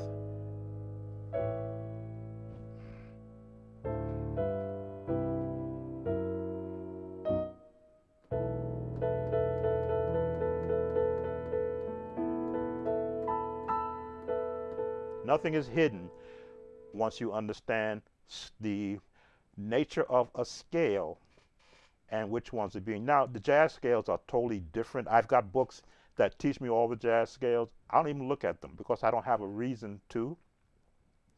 But if I were going to, again, follow a path in my olden age of becoming a jazz musician, I got the books already in place. I've got an entire book this thick written by a jazz musician that talks about all the different circles of jazz if I really wanted to get into it, but I don't have a need for it. Desire, maybe a little bit, just to touch on it, but if I had that, in fact, I'm wondering, where is that book? I've got so many scattered about. It's somewhere. Is that it there? Let me look and see if that's it. Excuse me. I'll be ending soon.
Okay, so that's not it, but I did have another book that I still have buried. You can see this, the Real Jazz book, 500 pages, because I can read sheet music, but I can't read the jazz designated names because I would look at the chord and I'm like, gee, what does that chord mean with a zero next to it?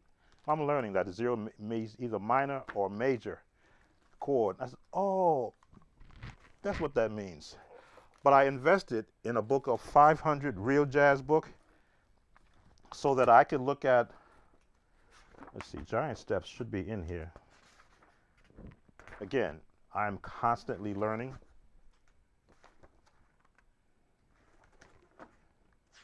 Chick Corea, is Giant Steps? No, he wasn't Giant Steps, was he? It's built down by Harry Carney, Louis Carter, Ron Carter, Sonny Burke, Ray Brown, Oscar Brown, Lou Brown. These are all these jazz people who are indexed in just this book of their hit songs. I want to see if Giant Steps is in here. Okay. But this is all a part of it, not just learning gospel, but learning everyone else's take on a song. Page 130 is Giant Steps. Now again, I've looked at everyone else's YouTube version of it so that I could feel comfortable. Because when I looked at the book, and I see the B major 7, D7, G minor, B flat 7, E flat 7, A7, D7, G minor, B flat, E flat, F sharp, B flat, F sharp 7th, right, B minor, F minor 7th, B7, E minor 7th, and A minor, D, A flat, C sharp minor 7. These are all the chords that are in here for playing Giant Steps. And I struggle with trying to figure out, well, what are they trying to tell me? These are the single notes.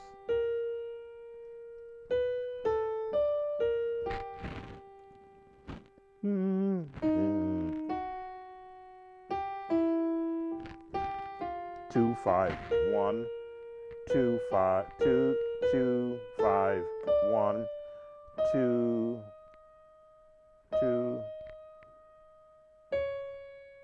B F sharp 2, and it repeats. So I can see the scale, but these chords would throw me for a loop until I watched a video. And some guy said, "Oh, here's the easy way to learn it." He said, "Do this." Let me see.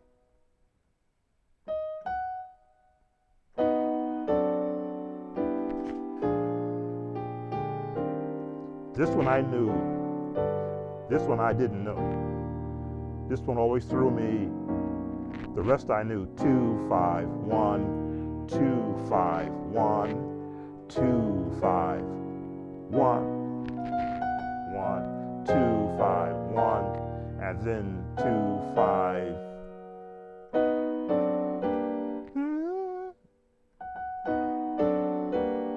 Come on, Sam. You know that you practiced this.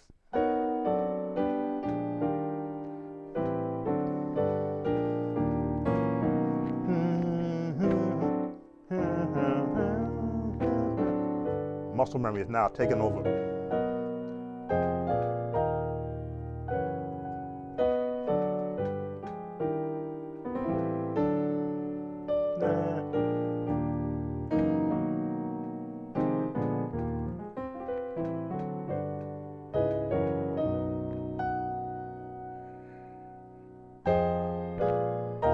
Because I always wanted to learn how people are being able to play that song. They would talk about, yes, what advice would you give players in order to develop a good level of chord memory in each scale? Is to practice every song you know in each scale.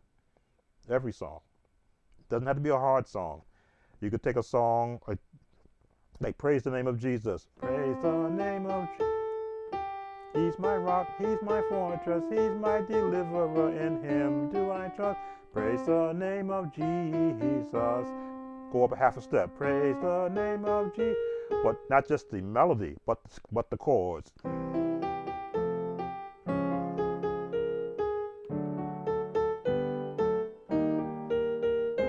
And not just your bass chords, but now the chords you use.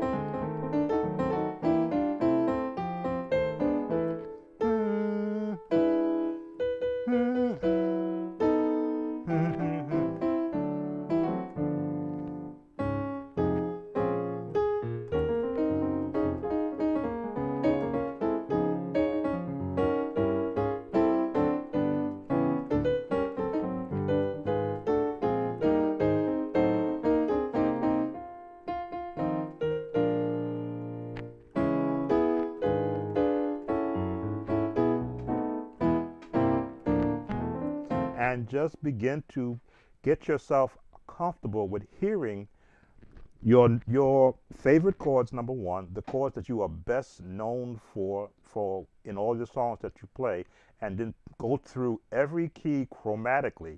This way, if you get lost, you can always go back down one step and see what chords you missed, go up a half a step, and just match your fingers to the sound of those chords. A lot really has to deal with, can you hear wrong notes? I hear wrong notes. So if I play a chord that I'm just learning, I'll fumble through it until I hear it like I want to hear it, and then I lock into what I just heard. So if I play a wrong note, I'll hear the wrong note before I won't hear a missing right note. I'll go, no, that note shouldn't be sit there. Like if I go to E major, da, da, da, da, the change. That's the chord I want. Like I say, I'll hear the wrong note.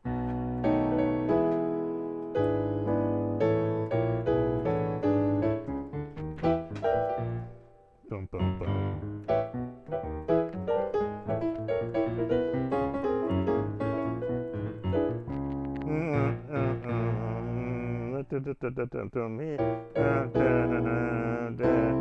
Dun, dun, dun,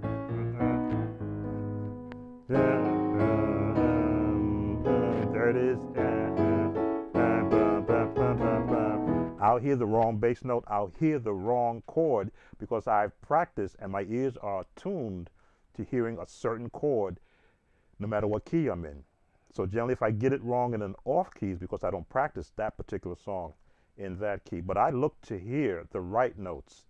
And when I recognize a note in place or not in place, better that I leave a note off than to play a wrong note. Because if I hear a wrong note, now I'm looking at the keyboard and I'm questioning myself, why did you play that note? You know that's not what it should, that's where it should be. And sometimes musicians can beat themselves up because they want to sound like everybody else. I don't try to sound like everybody else. I try to sound like me, which means I know what my sound is. My sound is any song that I've learned in my past. Even something like Giant Steps. I don't falter if I miss the notes because I don't play Giant Steps or practice it to the point of perfecting it and then building on that. I practice it because I like the pattern that it takes.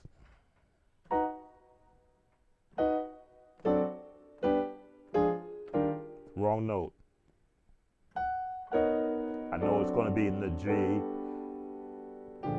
That's the chord. Resolve. Now to where I'm familiar, chords I'm familiar. Familiar chord, familiar chord, familiar chord, familiar chord, familiar chord. Those are all familiar.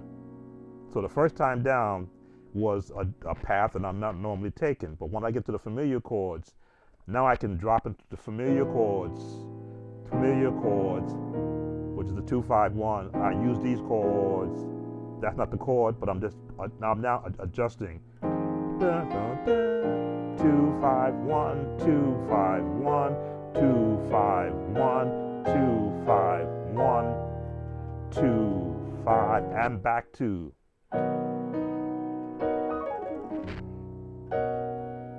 Now I'm getting comfortable because I've gone through it now 4 times.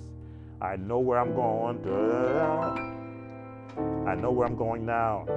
To that G minor, to the E flat, to the F sharp.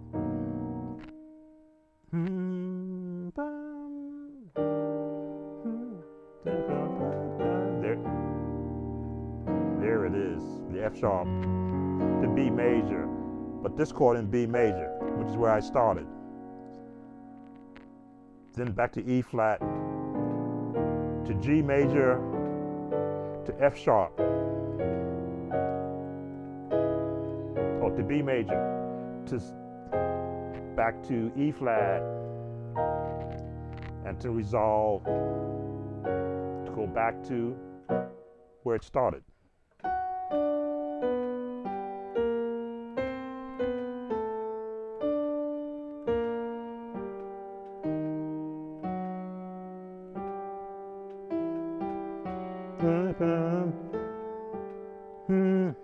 No.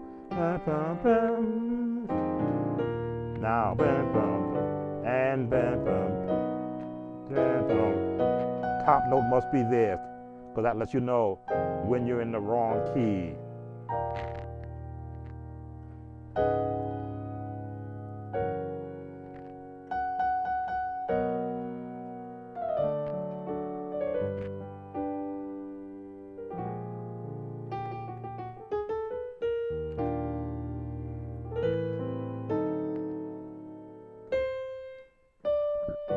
G, E flat to E flat, back to F sharp, B major, E flat change, E, G change, F sharp change to B, back to E flat, and to, oh, right there.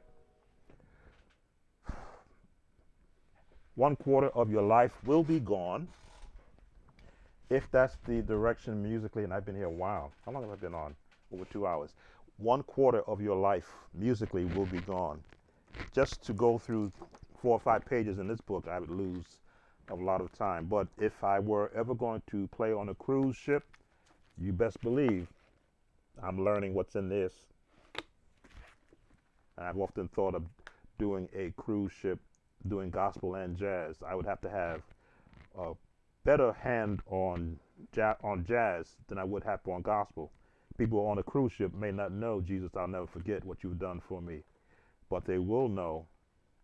Let me see, what's it? Making Whoopee, another bride. Let's see, what's this? It's in the key of F.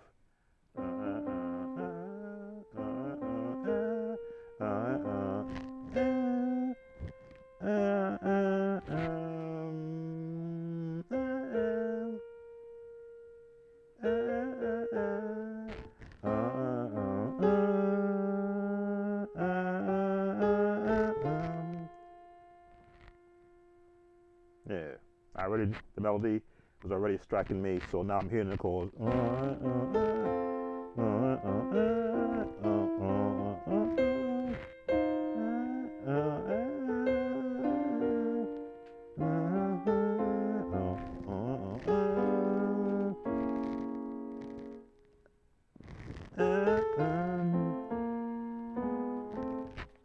Kind of hear the chords in my head. So, as I say, you can never go wrong with knowledge. I don't care where you get it from, as long as it's theory that has been proven, that is scripted. By proven, I mean that it is already in a book somewhere. An old saying, I'm going to cut off, that they would say back in my day. This is what I don't know what they're saying today, but back in my day, if you wanted to hide your chords from other musicians, put them in a book, because they'll never look there. I personally went through books. That's just one of the books of the 15 I'm looking at right now, in all different genres of music: chord placement, hand placement, jazz chords, contemporary chords, that I've referred to when I sat down and said, gee, I can't figure out in this song what that chord is. But once I understood the scale they got the chord from, take away the notes I don't hear, and there's the chord that they're playing. Do you have any apps or suggestions we can get the associate bass notes with chords? Stephen, how you doing? Or Stephen? No, I don't. I believe I put up a bass. It might be a video. Let me just go back to my own page and search. Let's change my view.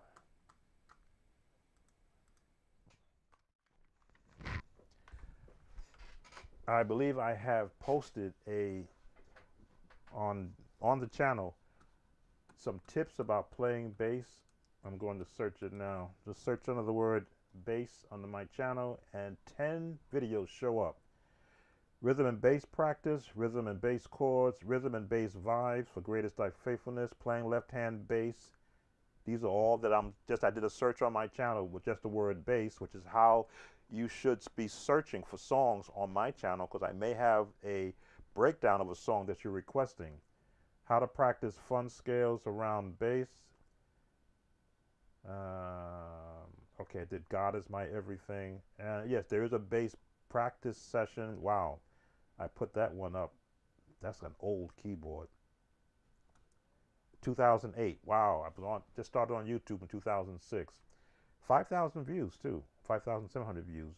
So I have bass sessions already stored on the channel. The newest one, well, I put up a couple of shorts this year, but I did do piano and bass vibes, how to manipulate. That was looks like that's the 3-minute video for 2023. For organ, I put up a video, also 2023, for playing left-hand bass. Some of the videos that I put up, because a lot of musicians don't have bass players now, may be contrary to what you would do in a live setting. But if you're the only musician, I put up videos that will support you in getting comfortable adapting to playing bass hand on your left hand. Now, you notice when I do piano, I'll do bass and chords, because I've adapted to filling out every note that I could possibly reach to in the timing that I have. If it's a quick song, then the bass is going to be dominant with a chord in there every now and then on the high end, but the bass will be in motion most of the time. Melody and chords will be in the right hand. That is a way that I chose to practice. I have nothing written down that says this is how you do it. I can only demonstrate the application to a particular song. And they're usually to the Pentecostal congregational songs where there's so much movement. And you're just thinking jazz then, what a jazz player would do if the bass player didn't show up. But I don't know of any apps, especially for gospel music. But I would say in 80% of any of the songs that are viewer request that I break down, I'm always going to include the lowest note, which is the bass. That's where you begin your understanding of what purpose does the bass note have in any structure of music. It is the anchor. Everything is anchored on that lowest note. And so the placement of that note is important because it could change the whole feel of the song. I know in the CCM world, they want to end on the 4 because the end on the 1 is almost like it's the end of the song. But if you end on the 4, it means there's a continuation, which is what I see that they do. That is purposely, I feel, musically, as I understand the placement of notes in a song, done to continue the song to see is there any more that we can squeeze out of this song. So if you stay on the 4, then you hear them continue more chords while they're on the 4, which means it's an anticipation for the audience listening. I like to think if you got a lot of singers that have been singing hard, give them a break. Let the song end, let them breathe, and then get ready for whatever the next song is. But you will see that and hear that, I should say, in today's CCM genre of music, gospel music. I will put it there. I'll put the word gospel CCM music. And that's where all the churches are now anchoring their music to. No longer is it a walking bass. And if there is a walking bass, it's to one of the older songs, your more urban styled. Um, what did I hear one church doing? I'm trying to think the song I heard another church doing. No, I can't remember it, which is a bad thing. There was a question about how do I remember so many songs? It's because I've learned so many of them and I had to know them fluently. And because I'm a stickler for sounding like I was on the album too. It's almost as though I'm mad that you didn't have me on your staff to learn the song. I'll learn the licks and I'll learn the cuts that they used in the album just so that when I play it, voice is getting parsed and it should be. I think I'm here 3 hours. Excuse me. When I play the song, I want to sound like the album. That's me. I want to sound like I was on the album, like I was there. And that's just my own preference. Don't have to. And if you don't have that discipline that says play these notes in this pattern and always play them in this pattern, if you haven't developed that amount of discipline yet, then learn the song to be able to support the song for whatever it's going to be used for. But if you want to sound like the album, that's in your own personal time where you'll spend the time to hear every note, not just the note played, but the duration, the tension, how that note was, or that chord was positioned in that part of the song. That's when, if a car drives by and you hear the brakes screeching and you're trying to figure out what key it's in, that's a level that you get to mindset wise, that you don't want to miss anything. Let's make sure I didn't miss any questions because I have two streams looking. Let's see. Want to thank again Sewa Music for your generous donation to this work. I do appreciate it. Let's see. Andrew, want to thank you. Jeff, don't know if you're still here because I've been here a while. Whale. Yo Fat. Of course, 20L. Let's see, who else? T Drum, beginner. Hopefully I've shared something that will help you to continue to grow musically. Don't ever consider yourself as stuck. You're not stuck. You're just not in motion. There's a difference. Stuck is when you've got no energy, you've got nothing to build from, nothing to move you from where you are. When you have no energy, that means that you've got to get your engine started. You got to look to see where you're going to go. I think musically, musicians will learn just enough every week to get by that Sunday, but not enough to say, but what if I got a chance to get a call to go play for a banquet somewhere in a banquet hall? Can I take my church songs to a church banquet? Well, which songs are you taking, and how would you approach them? And if it's just you without a drummer and a bass player, can you play melody, bass, and chords around that song? That's how I always looked at everything. So when I did banquets, it was just me, a keyboard that had a drum pattern, and I picked whatever song I want to do. That gets you unstuck. What else do we have here? Sub Zero, thank you for coming in. It was afternoon when you came in. It's evening now. I gotta go get dinner. Do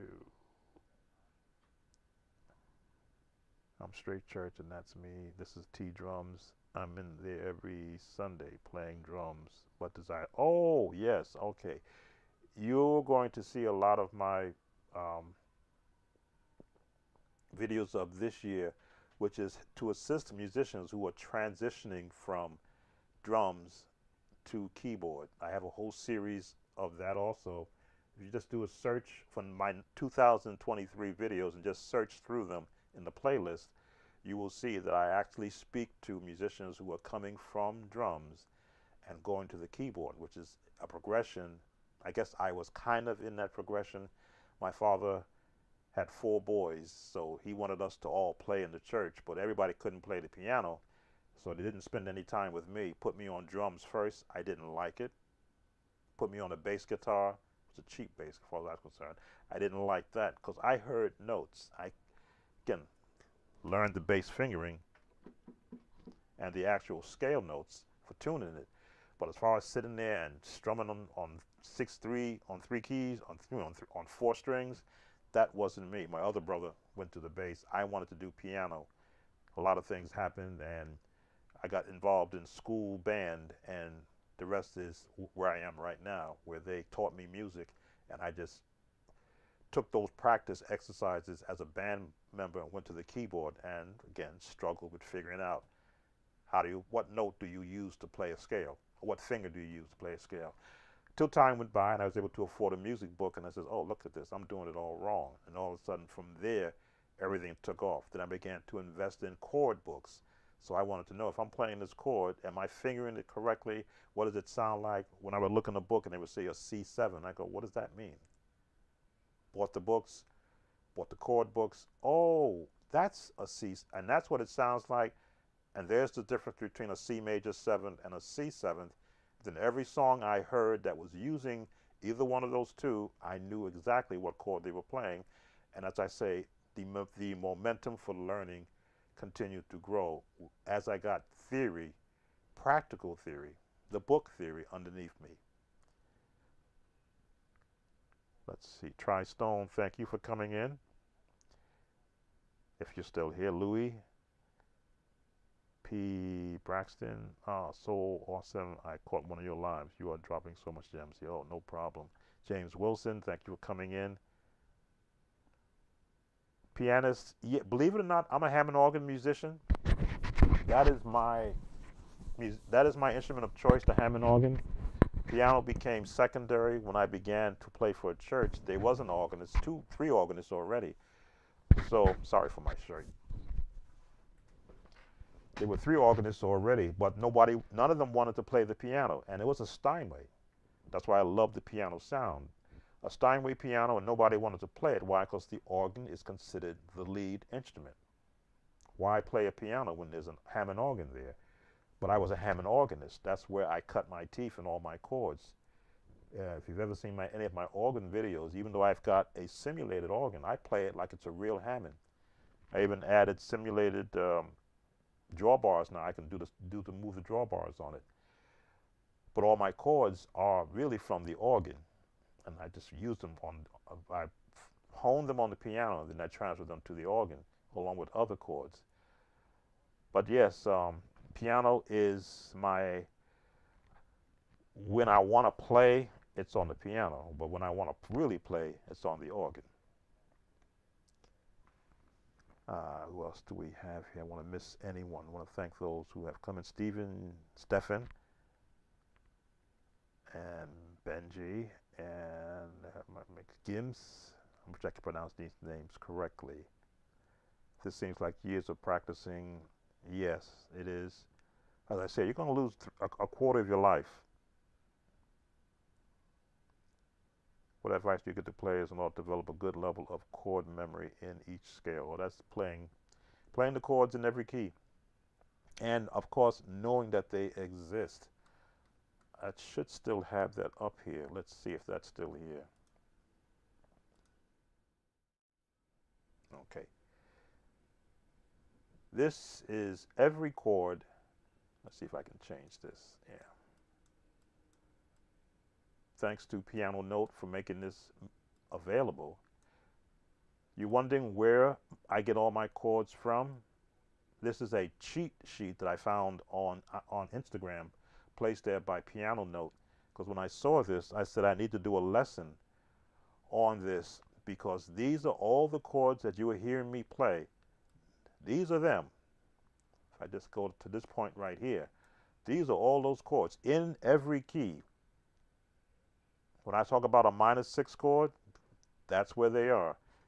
The augmented chord, which I call the half tone chord, which leads you from the 1 to the 4. But then I found out that there are more chords. Dominant 7th, the minor 7th, the major 7th, the diminished 7th. Chords, chords, chords in every key, which means as you change a key, you can now add those chords in another, as I say, relative keys. If you're in the key of C, the key of E flat is a relative, C minor is a relative to E major. Look at the chords you can borrow from C minor. In fact, this isn't even really, okay, from the C minor 7th, any of those chords in the C minor 7th you can use in E major, depending upon where your melody is going. That is what it is to have, okay, extensions. You wish to currently expressions, 9th, 10th, above form, you need to add appropriate notes to formulate. Keep in mind, okay, this is theory information. But this is how many chords. From this, there are more chords than this. This is where you start. This is chord 101. This is chord 101. This is without the bass note and the chords underneath, above the bass and below these chords. But you've got to start somewhere. You've got to start the construction. This is where it all starts. As I say, I make sure that I can speak from the theory before I speak from my head. Because you don't want to be giving someone what you think, or I think this is what you should use. No, here's what I'm using based upon the theory of where these chords are found. So I'm always going to give theory information first before I go from, well, this is what I always do. No, I may use this because I borrowed it from this song. And it sounded good in this song. It sounds good in this song. But I just don't place it. I place it in a different spot than they did. As I say, the chords from The Reason Why I Sing, I could put them in Amazing Grace as it fits to the path of the song. If it's going from the 1 to the 4, why not use those same progressions?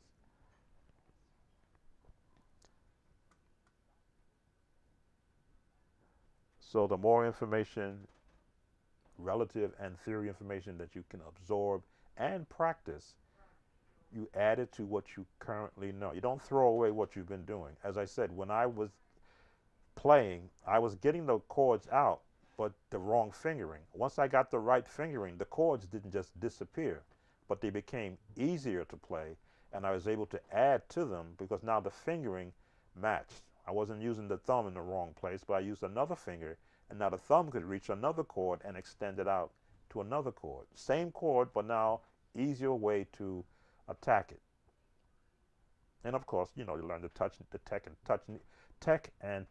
and technique of playing soft and using the sustain pedal to elongate a chord while you're shifting to the next one, then know when to release. And of course, the arpeggios, which are broken scales or broken chords, just ran across the keyboard.